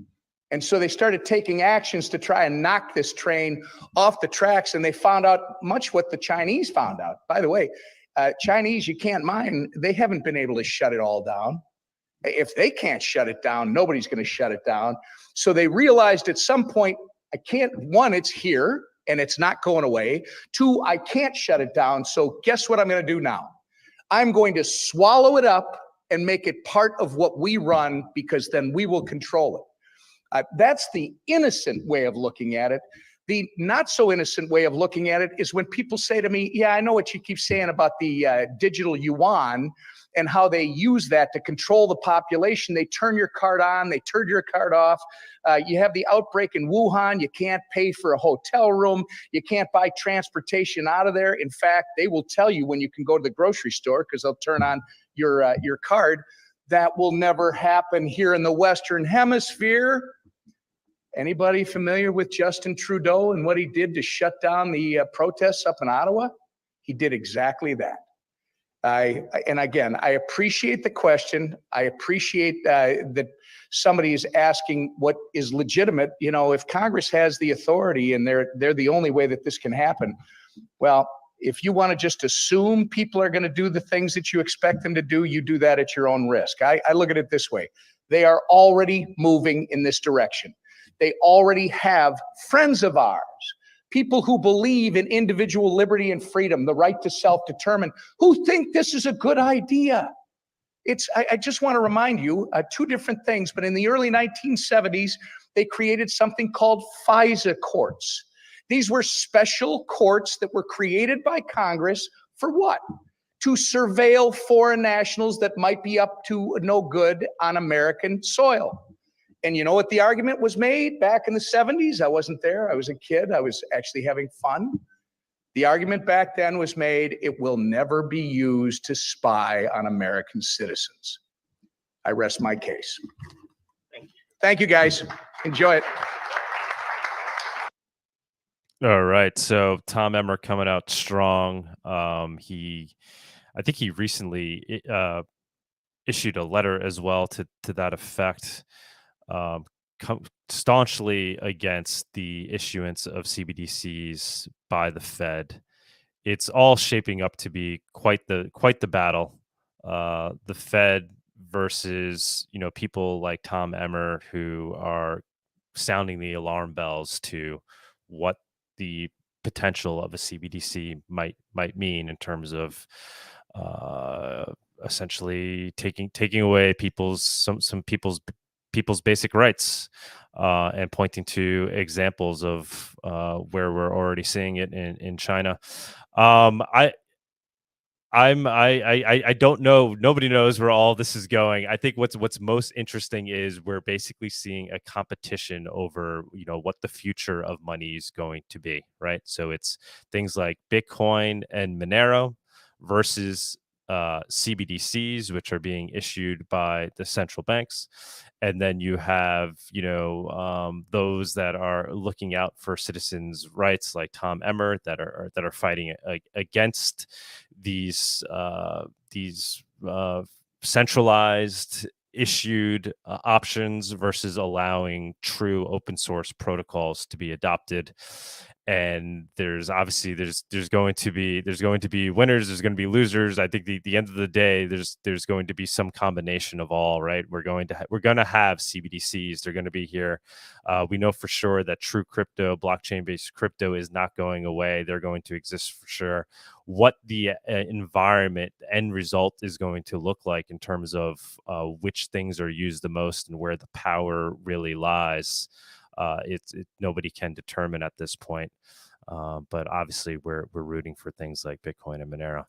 I'm going to play this. We're going to end with this last clip from Tom Emmer on just the topic of not so much CBDCs, but he's concerned, that as part of this trying to usher in CBDCs, that there is an active fight against true crypto that's taking place, and that there is this active actions that are being taken essentially behind the scenes to cut off crypto and prevent it from growing.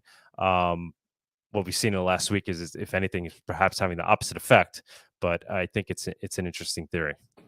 More importantly, Neil, why is our government going after the crypto business?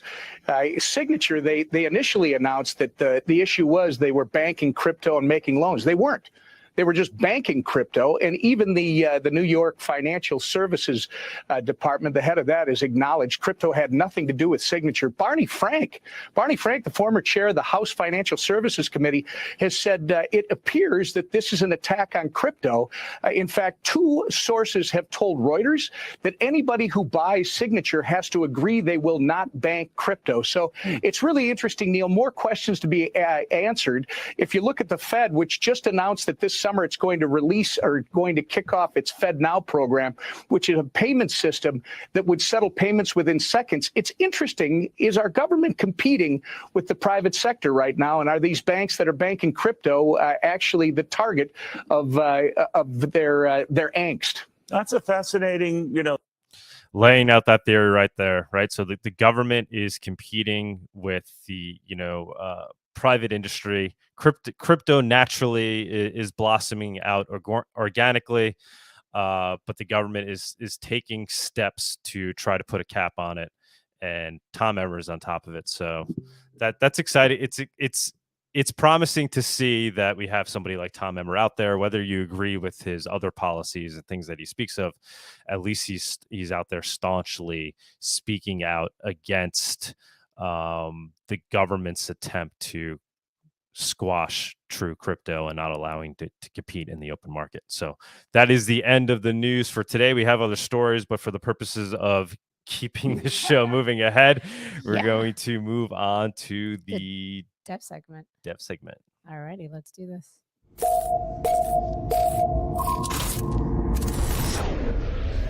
And now for the Monero development segment.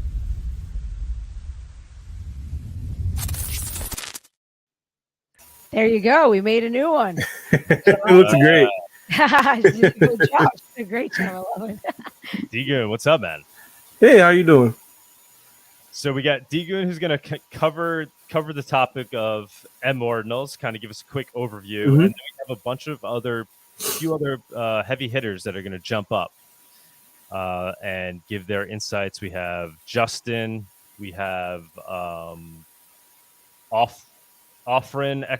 I don't know how to pronounce his handle there, and then we have MB who's jumping on. So yeah, if you want to quickly kind of run us through your overview, and then I'd love to have these other guys jump up and give their different takes, and we can get a good handle on the situation. Oh yeah, so like Doug said, I plan for this to be a quick speed run of like the technicals. It's not going to be. I try to be unbiased as possible, just give you the technicals on how Monero NFTs or Monero Ordinals work. So that's my goal here. And I expect the people after me to give their opinions on what should happen about it. But basically, we're here talking about Monero NFTs again, but someone's actually built them. And before we get started, shout out to Bawdy. He has been having some great conversations on Twitter. I want to give a shout out to them. They definitely inspired some of the talking points in this, so I want to give them due credit. But let's get into it. So Monero built NFTs on Monero. They're not be confused with the core dev that has like a similar sounding name. This is a completely new person. No one publicly knows who they are. And basically how these NFTs or Monerotopia, where you want to call them, work, they basically put information in TX Extra, and it's surprisingly cheap. I remember looking at this transaction was like less than like $1 in like Monero fees actually. So basically all they do, they literally just put an image, a GIF in the TX Extra, which we covered in like a month ago when we talked about this. And they also have a beautiful design that allows you to send them, which is I've never seen something like this before. It's really cool. So you can actually send these NFTs. They have all this information on their website also. And this protocol is very new. I think the GitHub, the first commit was like 3 weeks ago. So very new. So it might change, it might grow, or it might not grow. It might get shut down. I don't know. I'm just giving you the facts as they lay. And technically speaking, you can't stop NFTs on a technical level. Basically, as long as you can store data on Monero, you can store data in many different ways, and there's basically no way to stop it on a technical level from happening. So that's just a technical fact. You cannot prevent someone from putting arbitrary data on a blockchain. That's just the facts as they are. But what we can do, we can make the data storage expensive, right? So you can't stop them from storing data, but you can make it super expensive to store data on the blockchain. That's one approach to sort of prevent these things, if you believe they should be prevented. Trying to stay unbiased here. There are a ton of proposed solutions. Some include removing TX Extra completely. Some include mandating encryption on it by default, making a certain length. There are a lot of conversations happening, and this specific solution set is often discussed, I think, every week on the TX Extra debate or discussion, not debate, that goes on the Monero core devs. And stop me anytime is a little confused. I'm trying to do a speed run, so I might leave some things out. Yeah, no, keep going, because there's a lot to cover here, and then we'll get MB up here and XMR, and we're trying to get Justin up. He was in here, but he disappeared. He put out a really good thread, kind of covering it all. So we'll try to get him up as well to talk about it. But go ahead. Like I said, speaking of that thread, currently these NFTs and Monerotopia are not a threat to the privacy of Monero, because the people say that they are. In the future, they might be a larger threat because they become more popular. But right now they're so small. It's just not a big threat. I think like there was like 300 made. I think maybe like 100, somewhere in a magnitude of like no more than 500 made. So right now they make up such a small portion of the Monero transactions. So I think last time I checked, there was like maybe 3,000 or maybe 34,000 Monero transactions a day. So currently not a big issue. Might be a threat in the future though. And if you want any more info about this technical happenings, you can tune into the Monero Research Lab meeting. I think it happens every week. So you can literally see people like Arctic Mind, Rucknum, I think Justin's in there, talk about this issue. So you want more information, that's there. And like Doug said, let's get on to the guests. I think we might have Justin and of XMR. But yeah, I'm gonna pass it back to you, Doug. Awesome. Thank you. Great overview. I mean, we should say, DGoon, you did a presentation on NFTs on Monero. What was it, 2 months ago? It was some time ago. We had it, we talked about theoretically the ability for it to be done. And I think we got some pushback at the time when you presented it. And here we are. It's no longer theoretical. Somebody has attempted to do it. My first question to you, and I guess let's get the other guys up here, those that are up. They're calling it, mOrdinals. My understanding, ordinal, there's ordinals and as the lingo used in Bitcoin land, right? There's ordinals and then there's inscriptions. The inscriptions are what we're calling these NFTs, right? Saving data on the chain in a unique way, and associating a Satoshi with that data that's being saved, and then when you send it, you're sending ownership of that piece of data. But then inscriptions are basically a serial number system that's being essentially laid on top of Bitcoin, right? Where every Satoshi has its own unique serial number. Are mOrdinals essentially, does it have its own serial number system for for Monero, or is that something different? Why are they being coined? Because that's my understanding of what ordinals are. Do you have insight into that? Maybe the other guys that are maybe the other people are the experts, but I do know that technically Satoshis don't have serial numbers technically. Well, no, the ordinal system, the Satoshis themselves don't, but the ordinal system basically overlays these serial numbers on top of it, right? It's a separately running software that overlays serial numbers essentially on top of each Satoshi from the Genesis block onward. But what we're calling mOrdinals in Monero land, I assume, is not doing the same thing. But maybe others can chime in on that. It does it, but you have to opt into it, essentially. Okay. Yeah. Let's get DGoon up here. DGoon, he's already. Let's get you back on again. Let's Okay. get MB up here and offer an XMR. All right. The Monerotopia Guest Segment is sponsored by Cake Wallet. Store, send, receive, and exchange your Monero and Bitcoin safely on iOS and Android too. Cake Wallet is open source, and you always control your own keys.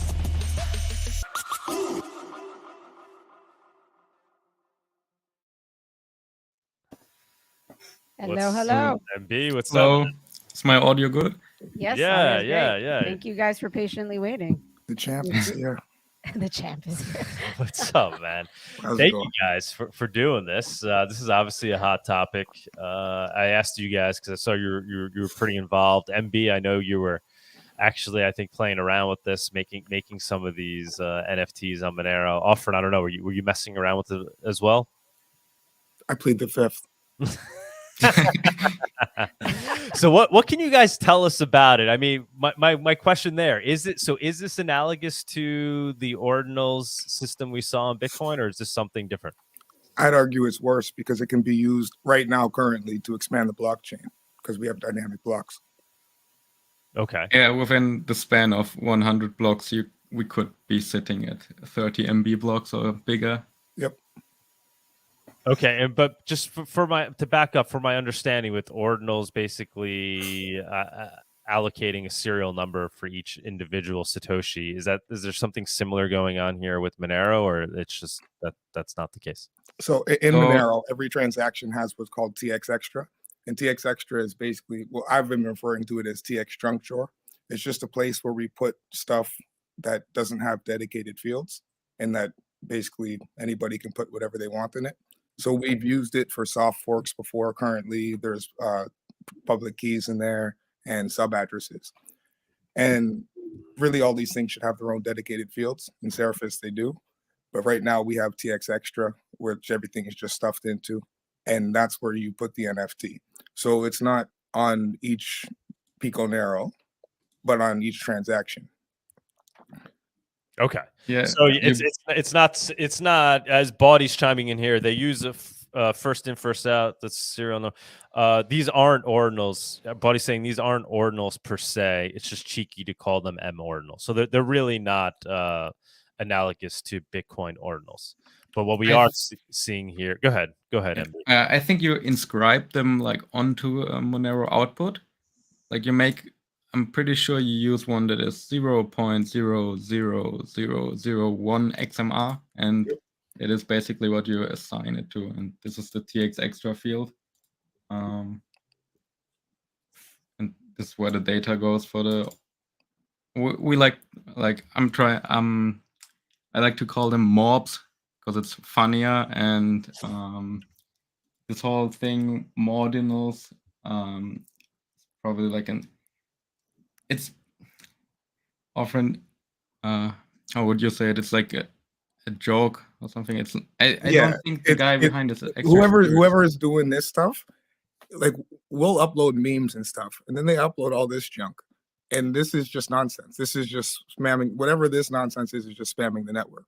And you know, I'm not okay with uploading memes either, but you know, if we're gonna have fun, we're gonna do it the right way. Yeah, give it a cool name that's actually memeable, like the upload like, you know, Monerotopia conference advertisements and stuff. Pictures to Justin. Yeah, let's see that. I want to see the Monerotopia one. Can you pull it up? So I think the Explorer is currently slightly broken. You gotta be a little.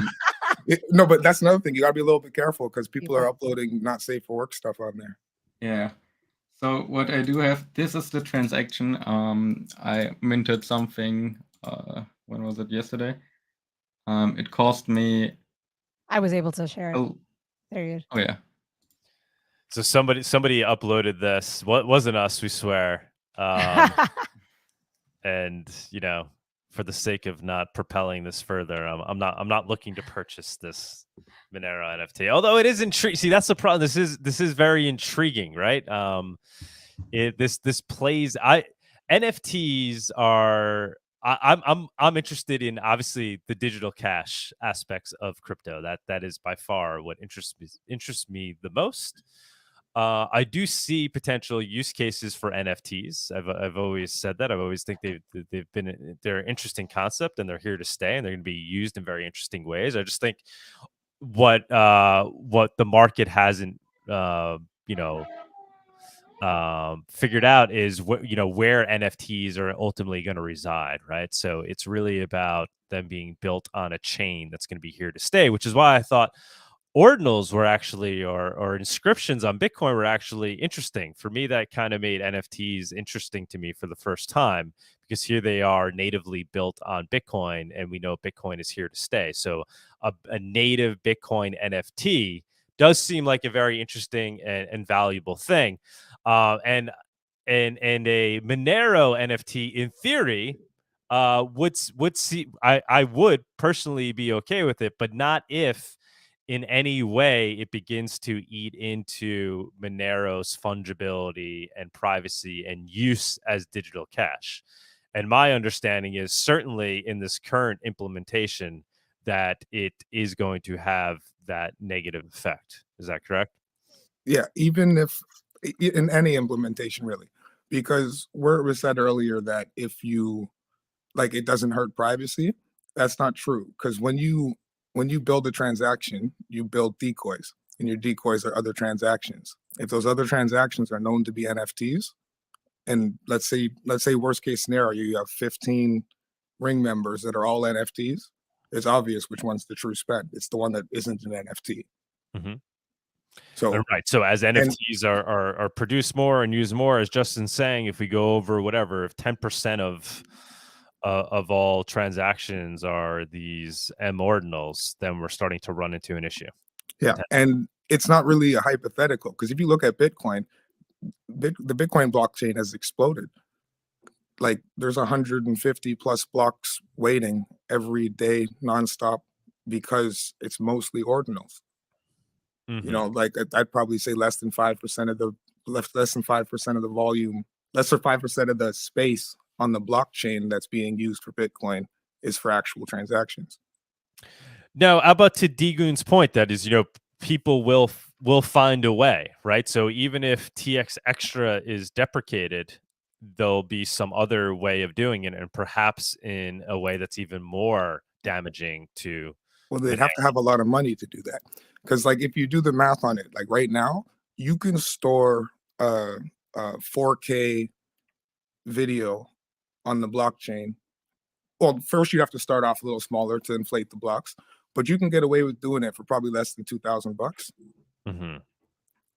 If you get rid of TX Extra, it costs probably millions to do the same thing. Mm-hmm.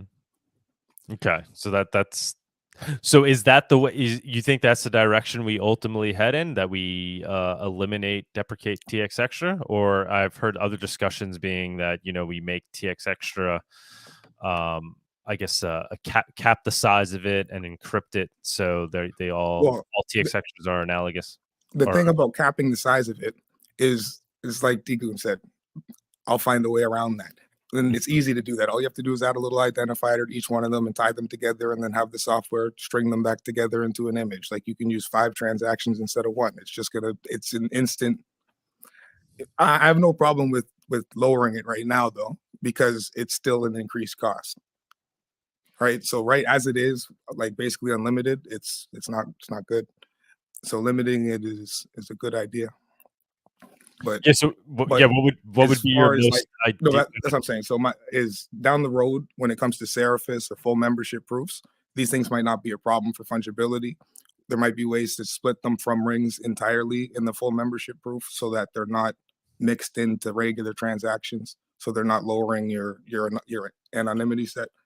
Mm-hmm. You know, there's solutions that can be had to support them, not necessarily to support them, but to allow them without damaging the primary use case of the blockchain and without hurting. Like that's the biggest thing is node runners. So if I'm running a node, that's going to eat up all my storage space, and nobody wants to pay for storage space. You're not getting paid to run a node. Nobody wants to run nodes to store your NFTs. Or like I'm saying, to store your 4K videos after somebody decides to start uploading 60 frames per second just by sending 60 transactions per second. So solution, but these solutions are down the road, right? Seraphis potentially solves this problem, right? Yeah. So that's so quite a ways. My immediate like what I feel we should be doing is limiting it immediately, and then at the next hard fork removing it, and then the hard fork after that should be Seraphis, and by then we should be able to add it back and figure out what like the better ways to do it. Hopefully we got the full membership proof figured out by then. We got the rings, like the segregation of the rings figured out in a way that doesn't hurt privacy or create separate pools of transactions. So limit it, then remove it, and then bring in Seraphis, and it could then reblossom with that new tech in a way that's not damaging to Bitcoin, Monero's fungibility. Yeah, and then another big thing is if like transaction volume, regular real transaction volume was to explode, then it wouldn't be this bad either. But because transaction volume is so low, it's real easy to, you know what I mean? Like the amount of NFTs going out on Bitcoin is multitudes higher than the amount of transactions we do today. Right. Yeah. If this were to take off, it would be it'd be a problem. Damaging overnight. Yeah. And like I'm saying, but particularly for node runners, which means that that's who's hurting the blockchain itself. Because if say I have 500 gigabytes, like storage dedicated to my partition for my node, and it's only 150 right now, but by the end of the month it's 500, my node's going to go down. Mm-hmm. MB, do you have a similar take on this? Yeah, I agree that it shouldn't be there the way it is right now, at least. Definitely should be limited. I know that some legitimate use cases exist for it, but I think they could find other ways around it to still keep existing. I think sub addresses currently use TX Extra. And yeah, anything else? TX pub keys, but that's another thing. Is even with sub addresses in TX Extra, if you send a transaction to more than 3 outputs, TX Extra will fingerprint whether or not one of those outputs was his sub address or not. I mean, so it's TX, like sub addresses are only in TX Extra because they were added in a soft fork, and they've never been moved. They've never been made. They're not by consensus. What are the other potential damaging effects, though, of moving TX Extra? I mean, I know like the Sarai project that's being developed, I believe, is relying on the fact that TX Extra exists, right? It's how it's going to function. I have nothing against Sarai or Kaya, but Sarai itself, it plans on posting view keys to the blockchain. So even if the TX Extra from Sarai looked like every other one, and even if they didn't use TX Extra, posting the view keys is kind of damaging itself. So I'm not in the party of we need that. And it's just, I'm biased. I don't really care for exchanges or swaps, or I'm a Monero guy. And as far as adding an exchange so that I can swap into whatever coin and damage Monero at the same time is not like in my ideals. Do you see any then means for Monero integrating with decentralized exchanges? Are there other architectures that can be put in place? Yeah, like BISC Havano, they don't use TX Extra. They don't post view keys. So I don't, local Monero works just fine. Okay. I'm not sure if basic swapdex uses view keys. TX Extra, not sure for their atomic swaps. Yeah. No, I remember somebody asked if atomic swaps use TX, and they weren't. At least the commit protocol wasn't. Okay. Yeah, we'll have Kaiban. He'll be at Monerotopia, so I'm sure this will be a topic of conversation. And we'll be talking about this there. Yeah. And one of my big things with Kaya and Sarai is like this route works like because it's implementable. Like it's like, there's a Bitcoin developer that came out and said, stop, you're cheating and lying to the code.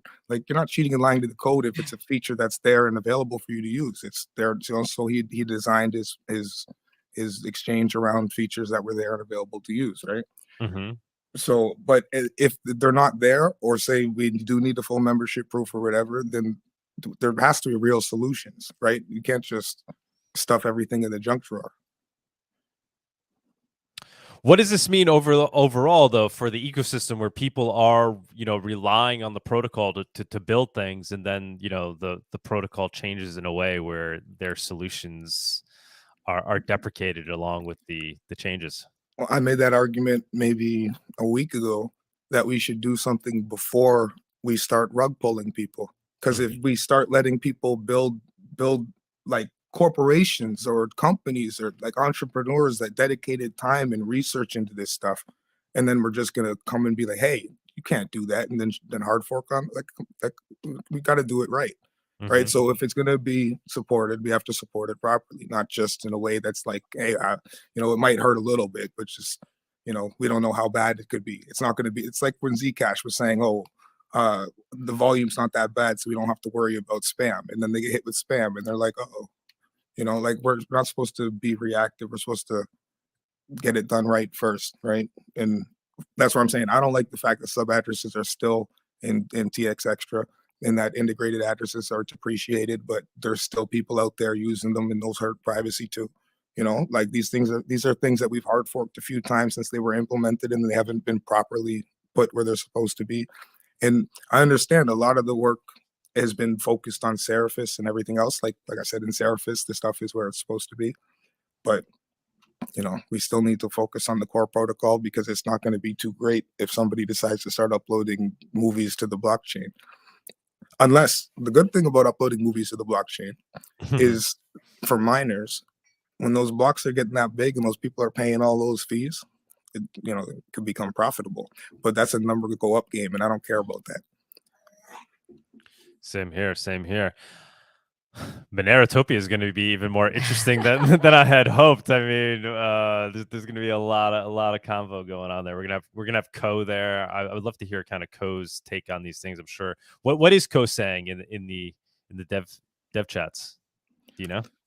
Ko is for limiting it, but Ko at the same time, he's focused on Seraphis, and he's I'm speaking, I'm not trying to put words in his mouth, but I'm pretty sure he's sick and tired of going back and forth over the conversation because it's been 2 years. Mm-hmm. You know, it's been an argument going back and forth for over 2 years now. And does Co want to take the same approach as you, limit it and then completely deprecate it? No, he wants us to come to consensus. Mm-hmm. So his highest vote is to limit it, and okay, I don't know. How about Monero Moo? What is he saying? Moo originally said remove it and remove it, or same thing. Like everybody was voting for two different options. So they're either voting remove and or limit it, or limit it and or remove. So Moo was in those same groups. Moo was either remove it or limit it, and with optional encryption and length and whatever. But I'm like, that limited option is just people making compromises. I'm not, that's honestly how I feel. It's just people making compromises, and they don't want to, anger anybody. They don't want to. Mm-hmm. But I'm like, you're supposed to do what's best for the project. When I say what's best, I mean, it could be nice to have blocks go up to 10 megabytes right now and start collecting a lot of money from miners. It might even help with the price action. But is that what we really want to turn Monero into? Are there? Oh, go ahead, Bawdy. I think the last thing that I saw from Moo on the MRL chat was he was in favor of limiting and potentially encrypting, but I don't think he was in the remove camp. No, he was in the remove camp. He voted A, B3, and then after arguing, he got mad at us and said that he wants to vote B3 just because he's mad at us. But hey, you made me say it. So just for clarity, so the thing is, everyone agrees that something needs to be done at this point. So in order to make the decision to facilitate us coming to consensus, they limited to one of two options: either option A, which is totally remove it entirely, or option B, which is limit it to like 256 kilobytes or 512 kilobytes. Sorry, not kilobytes. Why do I keep saying that? Bytes, 256 bytes or 512 bytes, and then potentially encrypt it. There's really an open question about, we practically cannot enforce encryption at the consensus level, at the protocol level. We're basically going to have to rely on relays to perform some kind of statistical test, because you should have basically a uniform distribution of the bits. But there is a question about how reliable those tests are, because usually you would perform that over kilobytes or megabytes of data and say if it was random or not, but we're only talking about 256 or 512 bytes here. So the last I saw from Moo is that he was in the camp of keeping it, but limiting at 256 or 512 bytes. And then there's still some open question about how and if we can enforce encryption on it. That will it's hard to say, but that might make it into the code in terms of the way that the relays act. So in other words, you're not like, you wouldn't reject a transaction, you wouldn't reject a transaction extra that doesn't have encryption, because there's no way to like cryptographically say for sure that yes, it was encrypted with the proper key, at least not without changing the signature scheme and having to incorporate some like cha-cha algorithm or some crazy stuff that's just like completely impractical. So what's happening right now is that it's being limited to 1 kilobyte or 1,000 bytes, but the relays are enforcing that. So relays are saying, hey, I'm not going to relay your transaction. I'm not going to broadcast the transaction that's over this limit. But hypothetically, that's not part of consensus. You could run an old node that still relays those transactions for transaction extra that might be, like a megabyte if you wanted to. So anyways, that's hopefully a little bit more clarity there on what's going on with those two options. The people behind this, wasn't their proposed solution that transactions, that when transactions are made, it should just ignore the inputs that are using the mOrdinals? Yeah, but that creates segregated transaction pools on the blockchain and still doesn't do anything about the bloat. And so that's definitely a no starter, a non-starter. For me, that's for me, it's like, if you have 1 + 1 = 2, everybody's like, but we could make it 2.1 or 1.9. And I'm like, why don't you just do what do you, I don't know. No, it's a non-starter for me. Anything but Sec 1 had said, limited to 1 kilobyte. Not said, but there's a pull request that's been open for a month from Tevador to limit it to 1 kilobyte. And like, that's the one we're trying to push forward with right now. Like, because it's already open, it's written, it's partially reviewed, it's but as far as, like I'm saying, it's an attack vector, and anybody that wants to say it isn't, they just don't know how to do it. Mm-hmm. Go ahead, Bawdy. Sorry, I'm so I just wanted to offer a couple maybe opinions or again a little bit more clarity on the sizes of these transactions we're talking about. And I don't think it's entirely comparable to Bitcoin, although XMR does make a good point that it could, like, this thing could end up looking a lot like an attack vector if it becomes popular. Like, if Monero becomes widely adopted and we see adoption increase by, say, 10x, and people really like these ordinals or whatever, any kind of arbitrary data storage. It doesn't have to just be mOrdinals.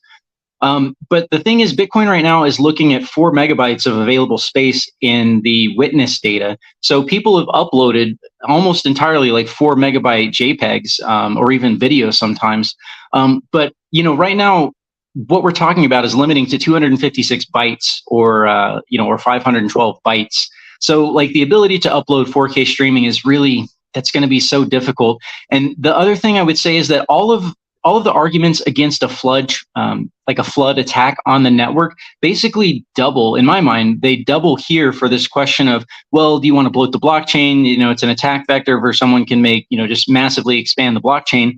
And it's like, well, that's going to be very difficult to do if transaction extra is limited to 256 or 512 bytes, because that's really not very much data. You can see the ordinals that we're seeing on Monero right now are pretty crude, right? They're very rudimentary. They're not like the stuff we see on Bitcoin. Now imagine cutting that in half or cutting that by a factor of 4.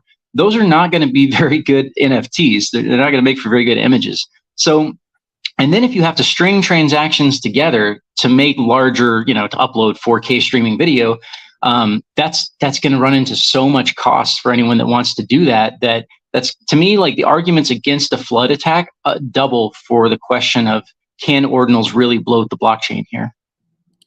That's what I said, though, is that it increases the cost, but it doesn't stop the attack. It increases it from basically free to you need a little bit of money. But how is that different from like any other flood attack that we've talked about and just general attack vectors and trying to poison outputs?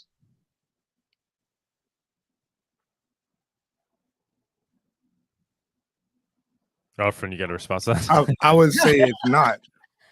Only that one of them can happen completely unintentionally, just simply by people using NFTs. Yeah, you do make a good point there that, okay, so a single dedicated attacker is going to have a very hard time doing a flood attack, but if hypothetically ordinals or NFTs are like widely available to the masses, it might look like a flood attack from a non-malicious, like they're not trying to be malicious, but perhaps the masses love their NFTs, and so they can all pool their resources and sort of accidentally attack the network. That could be possible, I guess.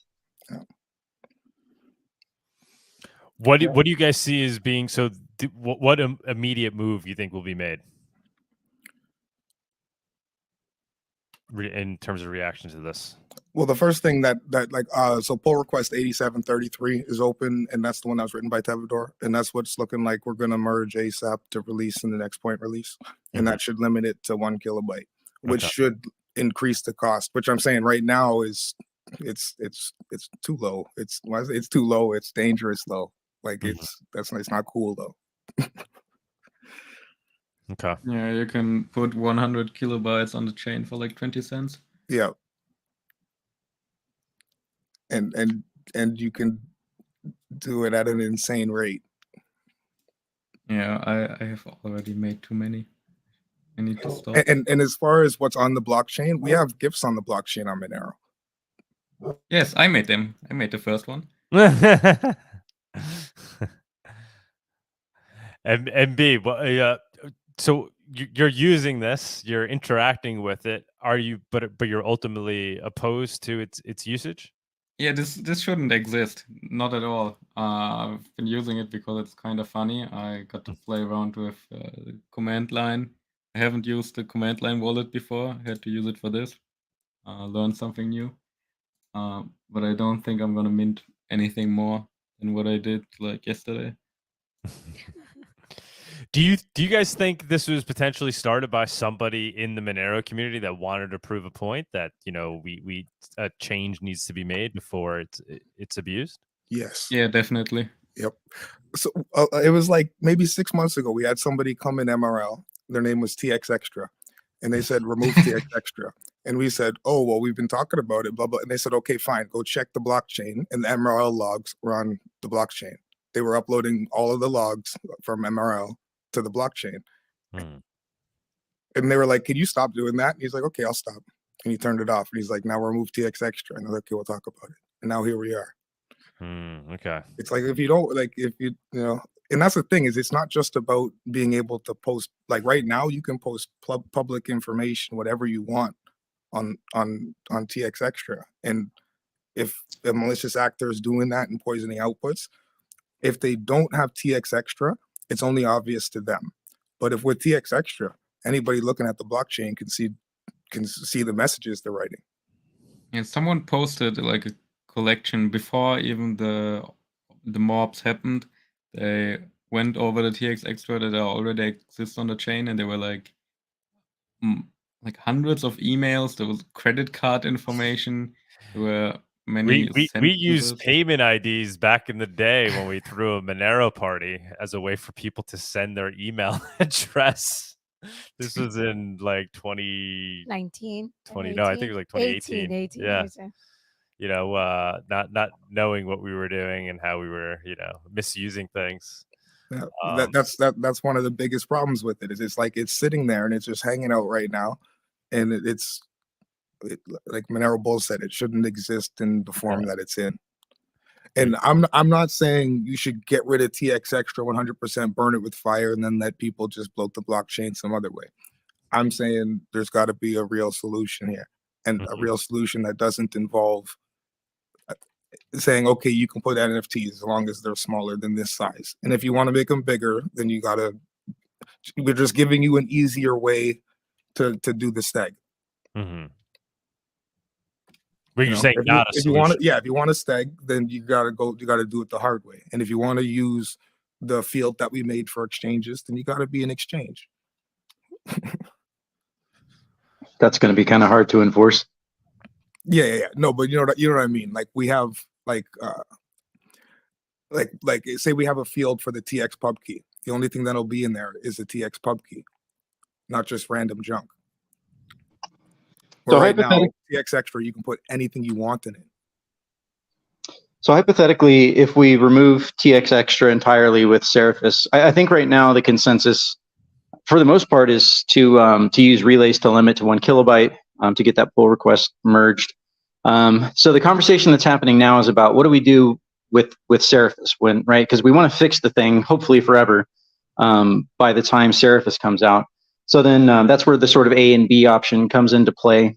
One thing that, so I've kind of been doing some numbers and talking to some of the devs to understand what the risk of steganography is. So if we remove TXExtra completely, right now there's 16 outputs is the maximum number of outputs you can have on a single transaction. Each of those are 32 bytes, each output, but only about 20 of those bytes are useful for encoding data. So that leaves about 320 bytes of data that you could use outputs for arbitrary storage of information. So 320 is pretty close to that 256, 512 bytes number.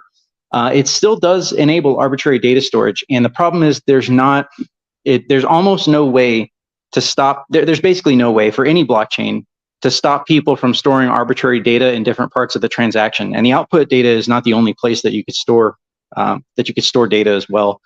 So, I mean, the argument for getting rid of transaction extra is like, okay, yes, it's a problem, steganography, people storing arbitrary data on a chain that's supposed to just be digital cash. that's kind of a problem that everyone has. But the argument is that we should limit that as much as possible. And okay, so maybe people will still use steganography for arbitrary data storage. It's less efficient. You're going to end up having to pay more costs. But it does still look like that's possible there. So the only idea that I've personally been able to come up with, and I'm not a dev, and I kind of pitched this to a few guys, and it seemed like there was some pushback, but it wasn't like tossed out, completely tossed out of the window. Hypothetically, maybe relays could implement some kind of statistical check on the output set. So like, let's suppose you have 4 or more outputs. So you might say, okay, well, this is a high risk transaction to be potentially storing arbitrary data. So let's apply some kind of statistical check to see if this meets some minimal randomness threshold. Now, it won't stop people from storing arbitrary data. They could just encrypt it. But at least if it's encrypted, then you've kind of solved 99% of the problem, which is having the effect of poisoning the outputs. There's also kind of a counter argument to be made that if we go to 32, 64, 128 ring members with Seraphis, suddenly this might become less of a problem. You might have some poison outputs sitting here or there, but you've got so many more ring members that it's really not nearly as big of a problem. Whether that's actually possible with those statistical checks, again, is difficult to say, because you're working with so few bits that you could end up getting a lot of false positives or false negatives. But anyways, it's one idea that maybe could help alleviate the problem. Ideally, we would go to full membership proofs, and that would really basically fix the problem, or at least the poison output problem. That's exactly what I'm saying. Is a full membership proof is looking to be the answer. Well, the answer to allowing it without, because with the full membership proof, you can do all sorts of different things that lower the size or the cost of sending those transactions. So an NFT might not have to use as much size on the blockchain. I mean, like, as far as selecting transactions as its own decoys and stuff. That could still be a ways away, though, right? The full membership proof could take us many years to actually get that implemented. No. Well, one of the things that pushes innovation is a need for it. So when you just compromise all the time, you never do it. How far out do you think we realistically are? 2 + N years. 2 + N meaning, like, if we remove TX Extra, I'd say maybe a year. If we don't remove it, whenever it becomes a problem again. What are the main trade-offs of implementing full membership proofs like a ZK Snark? ZK Snark has a lot of trade-offs. Right now, but we can. Tevador's been looking at different encryption curves and stuff like that we can do for a basic full membership proof.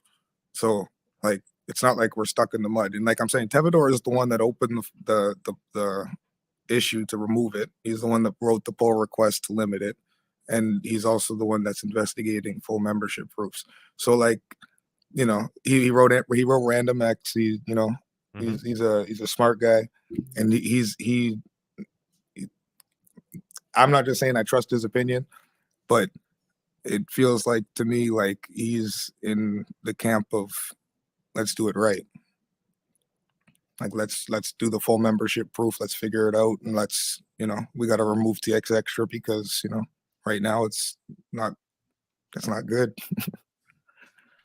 I'm not going to lie. There's a part of me that kind of enjoys the fact that there's some small amount of extensibility. I mean, I know a lot of projects have basically been able to get away without using TX Extra for the most part, and the ones that are using it can probably figure out ways around that. Like, for example, with Seraphis, you can actually do refund transactions without ever getting sent a refund address, which is really cool, which was part of the Thorchain problem. I remember, what's his name? I can't remember his name, but Kaya Burr something or other. Anyways, he was saying that if he could do refund transactions, he wouldn't need transaction extra. He could just use whatever crypto magic Seraphis uses to make that happen. But you can send a transaction, and the recipient can just send it right back to you, and you never even have to send them a return address. But anyways, I do like the idea of extensibility, although I'm probably kind of wrong for that. No, but like, think about what you just said, right? Like, so say if a solution was to add a proper field for a refund address, then why don't we do that instead of supporting NFTs for now?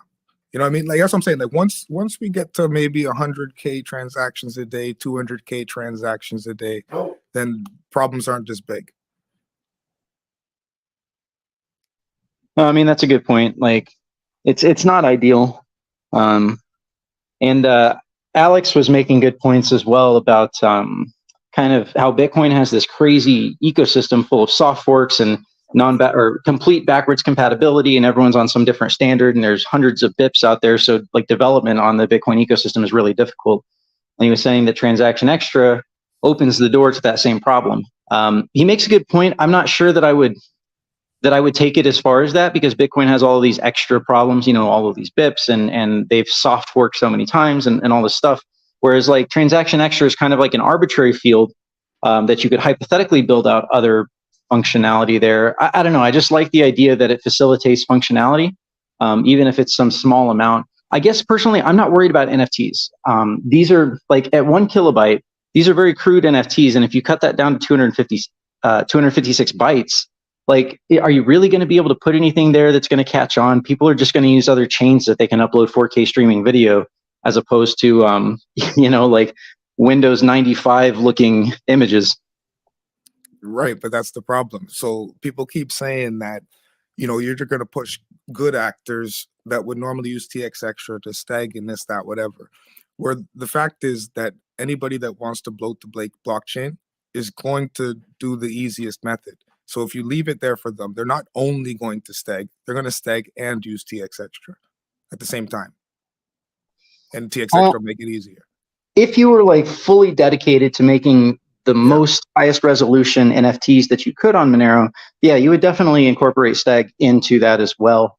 But as far as like the extensibility for example, someone like Kaya that's building on Thorchain, if we give him Transaction Extra, he's just not going to use stag, right? He won't have any need for it. And I tend to think that's like the 99% use case. You're alleviating 99% of the problem with stag. But, you know, then again, going to full membership proofs just like makes that argument totally moot, because my only real problem with not providing an output for arbitrary or a facilitating ability to use some small amount of arbitrary data is that it can poison the output set, which is the weakest part of Monero's privacy. So as ring members go up, the output set.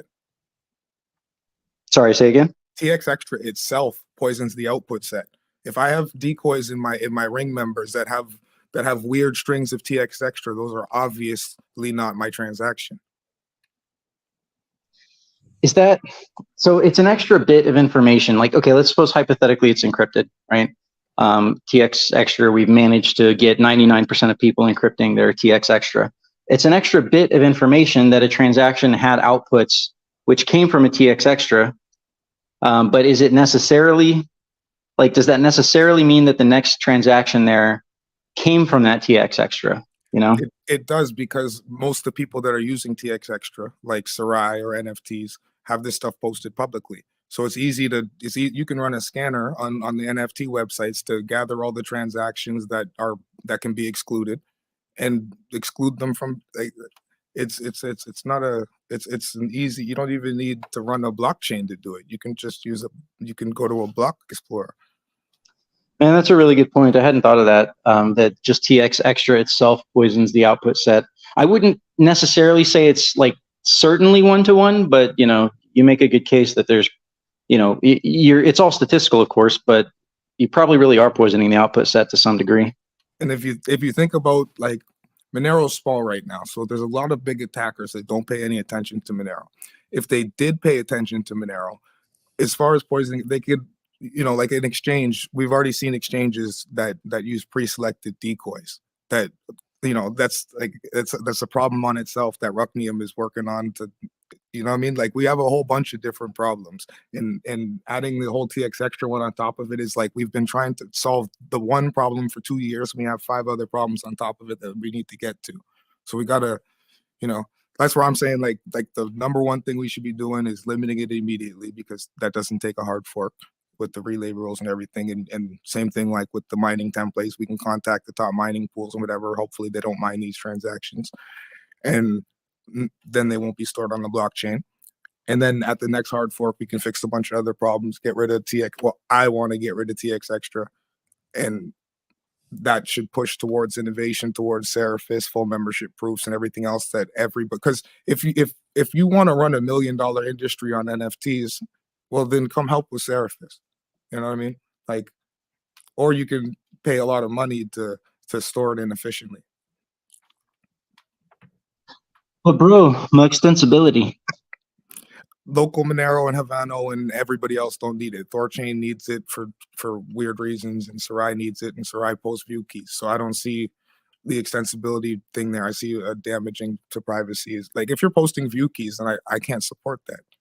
So whether or not you're using TX Extra, if you're posting view keys, then, but I don't think he has to do the view keys thing if we got Seraphis, because Seraphis has all the different view key levels. I'm not 100% on that though. I think you still need to post them to show that everything in the Sarai vaults is like properly backed. There's no paper Monero on Sarai. Yeah, that's what I'm saying. I'm not sure how Sarai works, but I've never been a Thorchain supporter. I like Sarai, I like Kaya, but I don't like the way that Sarai is planning on. Like Kaya had tweeted, like, he did a lot of work to try to make it the best he could. He could have released it months ago. You know what I mean? He could have taken advantage. Like, Kaya's not stupid. He could he could do all the stuff that we're talking about, but he's not doing it. Right? Like, he's looking for real solutions, right? So hopefully, like I'm saying, hopefully we can find a good one. Like I'm saying, Tevador has already been looking into full membership proofs and all that other stuff, but we're not talking to outside people to find out what we can do. We're kind of just dragging our feet here. So Yeah, I'm kind of just joking with the my extensibility point. It's like this kind of like open, like, yeah, we maybe we could do this and that, right? But there's really not many people that that actually hardcore need to use transaction extra except for mining pools.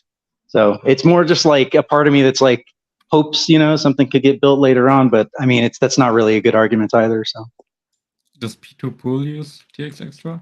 Only for Coinbase. So like, and that was one of the things. If with removing it, we wouldn't be removing it from Coinbase transactions.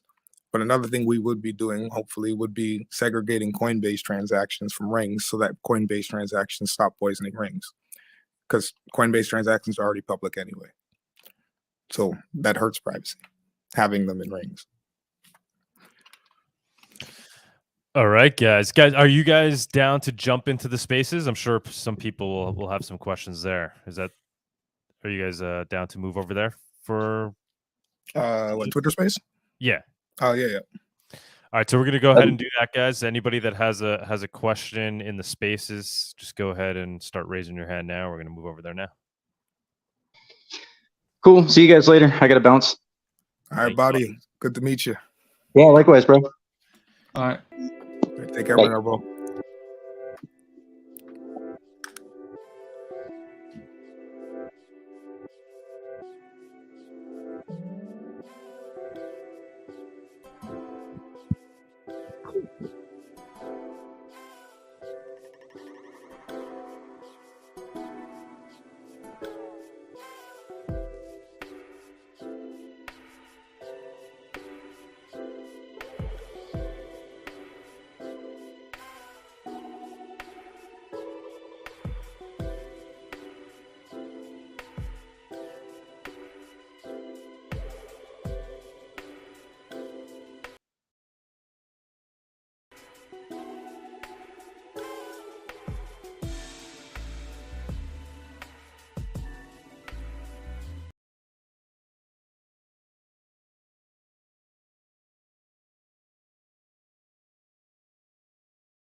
Let me bring Monerobull up and offering.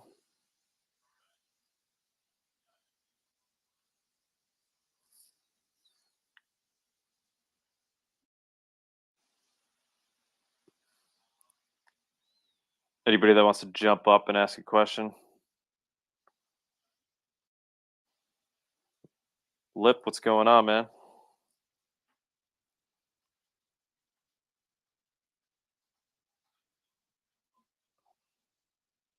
Who do we got? Anybody that wants to participate in this convo? We got Monerobull answering questions. We got Anon Shop. Bawdy had a run. We had Offrin. Did we lose him? Oh no, he's here. Invite to speak.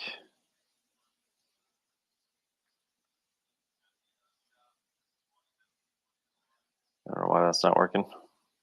Lip, what's going on, man?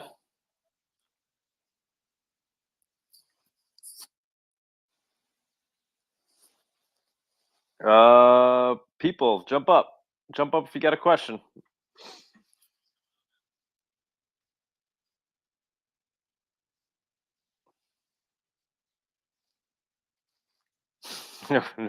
I guess we thoroughly talked about it. Offering, is there anything else you want to throw out there? I'm not sure. Can you hear me? Yeah, I hear you. Oh, we have Freeport requesting. Hold on, Okay. let's see if Freeport has a question.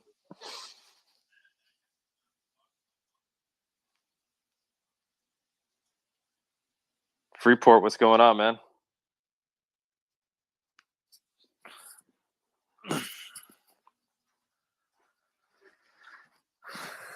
Infinity. All right, we got Infinity coming up.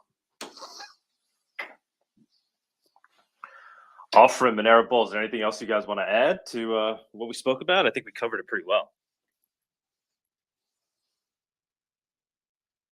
I don't particularly have anything. If the creator of mOrdinals might be listening for some reason. Yeah, let me think for a second. I had a couple things I didn't say. Yeah, I'd like to see MP4 support because I minted one for 20 cents and I don't want to see them go to waste. That's your message to the creator of mOrdinals? Yeah, please add MP4 to the Explorer.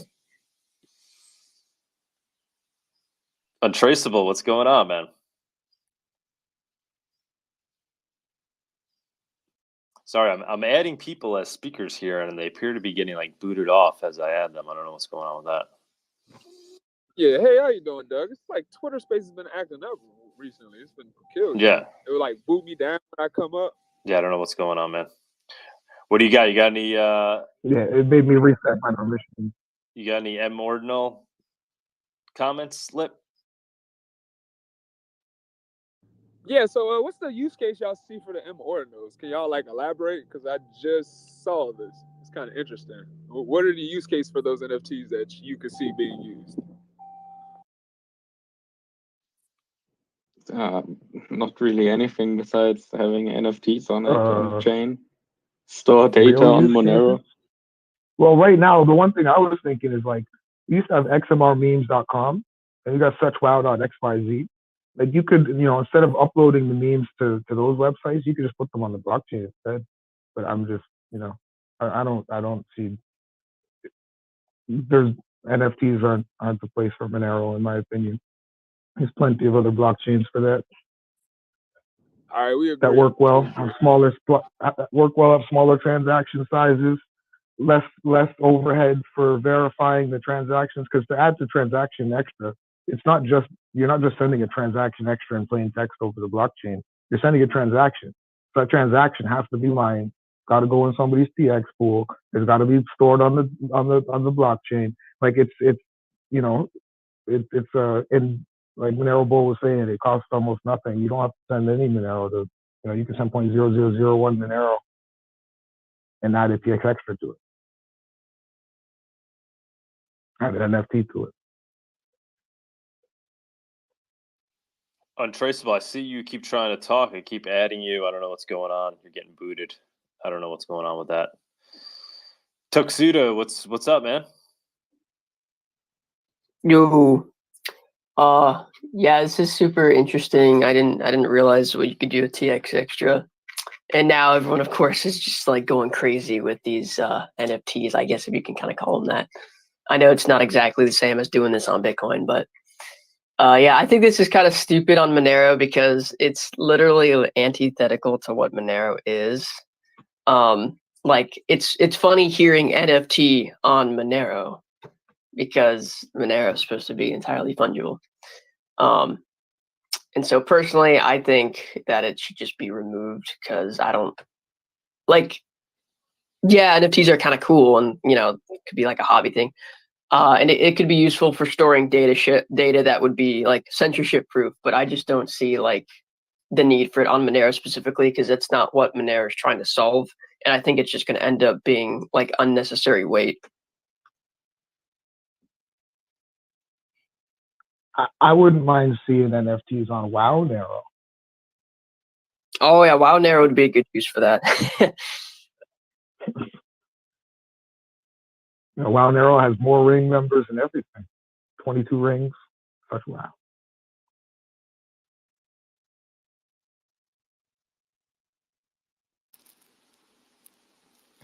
Yeah, I think that's a perfect use case for Bawdyanarchist, but I can't see it in Monero. I mean, yeah, if I want to do the deed of my house and turn it into an NFT, but I don't have to use Monero to do that.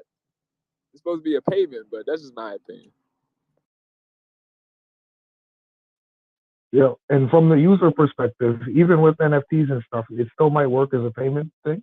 But the problem is, for blockchain, for node runners, that's a lot. I got to go out and buy new storage because people want to store pictures or videos or messages or whatever in the public. Like they just want to have fun on the blockchain. I'm like, that's this Monero is supposed to be a serious blockchain. I don't like if somebody has to go use arbitrary data storage for whatever they got to use it for, then they should pay the cost and do it the hard way. Or like what we were talking about a few minutes ago, there's ways that it can be implemented where it doesn't hurt where it doesn't hurt node runners, where it doesn't hurt miners or the user experience. Because there's some people paying like on Bitcoin. You can see that there's transactions getting pushed out of the blockchain on Bitcoin that are under a certain value. And you can actually look on mempool.space and see that some of those transactions are real transactions. And in the next blocks, you have some people paying $200+ to get their NFT. You know what I mean? It's like more than 24 hours worth of backlog on the Bitcoin blockchain for people that accidentally set their fee too low, or that got front ran by somebody that wanted their NFT to come through. And the joke with ordinals was I was seeing the spam from ordinals for months and months and months, but I had no idea that it was ordinals. You just look at the blockchain, you would look at the Bitcoin blockchain, you would see all these blocks that were similarly sized, like they were huge. I mean, all these transactions that were huge that all have the exact same fee on them. And I was like, what is this? Every now and then you get these weird spam attacks. And then ordinals come out and it explodes and it goes from every now and then 30 block backlog to a consistent 150 block backlog, which is crazy.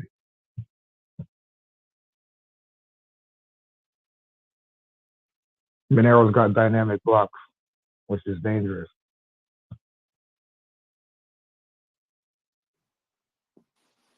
Yeah, explain that a little bit more often with the how dynamic blocks play into this. You're just saying because it could just be abused more and more.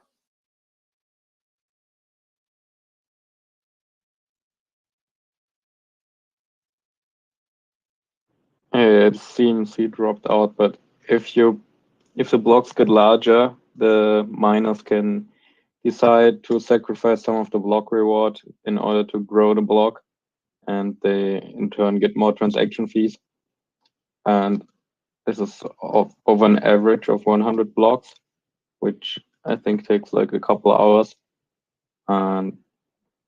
But in this time frame, you could push the blockchain pretty high.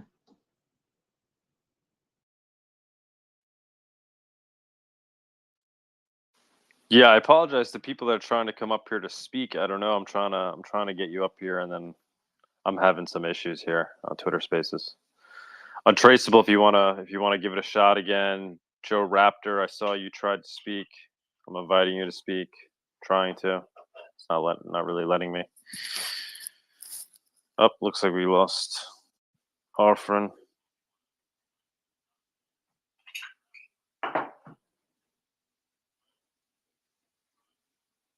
Tuxedo, can you hear me? Hello. Yes, I hear you. Okay, I thought you had something else you were trying to say before. Oh yeah, I'm not sure. My connection kind of went off. It's being kind of weird. I like the point that I think it was often that brought up earlier about the size of the blockchain, because like we want to push everyone to be able to run their own node, because that's how Monero was designed. But like if people are storing, Shrek the movie on it, then it's like it's already pretty big. It's like 86 gigabytes for the whole thing, if I remember correctly. Because I run one locally in my computer. It's like purged up to like a block height though from when I created my wallet. But I'm gonna start running a full one, and it's pretty big already. But if people start like loading a bunch of stuff on it, then it's going to like just get so much bigger so fast.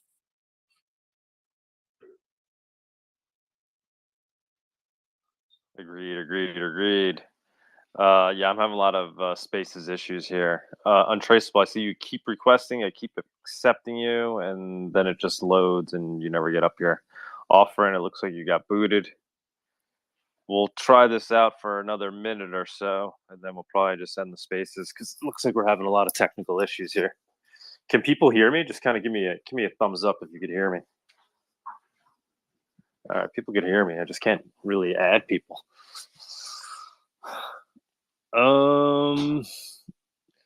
Untraceable or Joe, can you guys talk? Or Joy Raptor? No, it's not allowing you to come up as a speaker. I don't know why. All right, guys. I think we'll close it out here. Unless anybody else wants to attempt to speak, but we're having some technical issues. So I apologize for that, but I think we certainly covered this pretty well. This will be an ongoing topic, I'm sure. The best way to follow it is, in the dev channels. Up, I see Joy is trying to request. Best way to follow it is in the dev channels. You can follow the chat there. The Monero Research Lab Lounge, I think, is maybe one of the best rooms to follow, or Monero Research Lab. Offrin, monerobull, any final comments?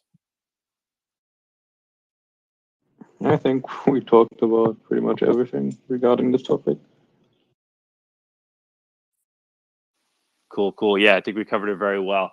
Monerotopia.com, guys, if you want to grab tickets to come down to Mexico City. We're going to have a ton of amazing speakers. I'm sure this will be a very hot topic down there.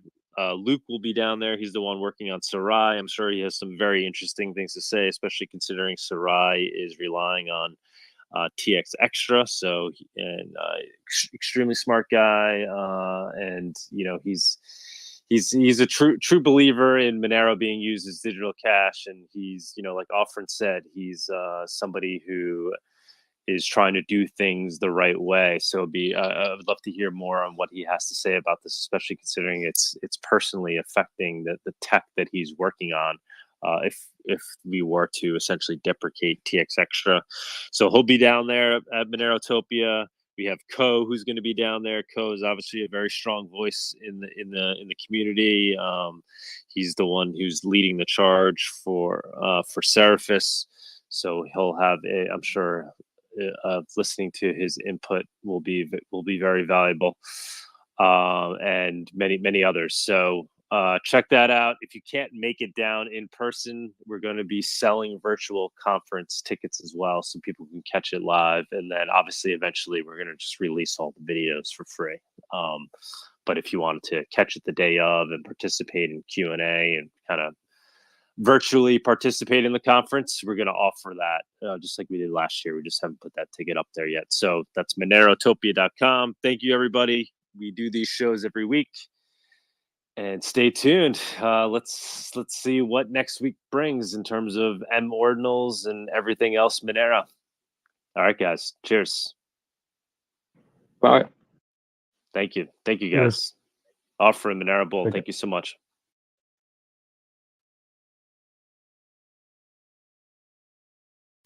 Thank you for joining us on this week's Monerotopia episode. We stream live shows every Saturday at 11 a.m. Eastern. You can find and subscribe to our show on YouTube and Odyssey, or listen to the podcast on iTunes, Spotify, or Stitcher. Don't forget to follow us on Twitter or join us in the Monerotopia Telegram group. See you all next week.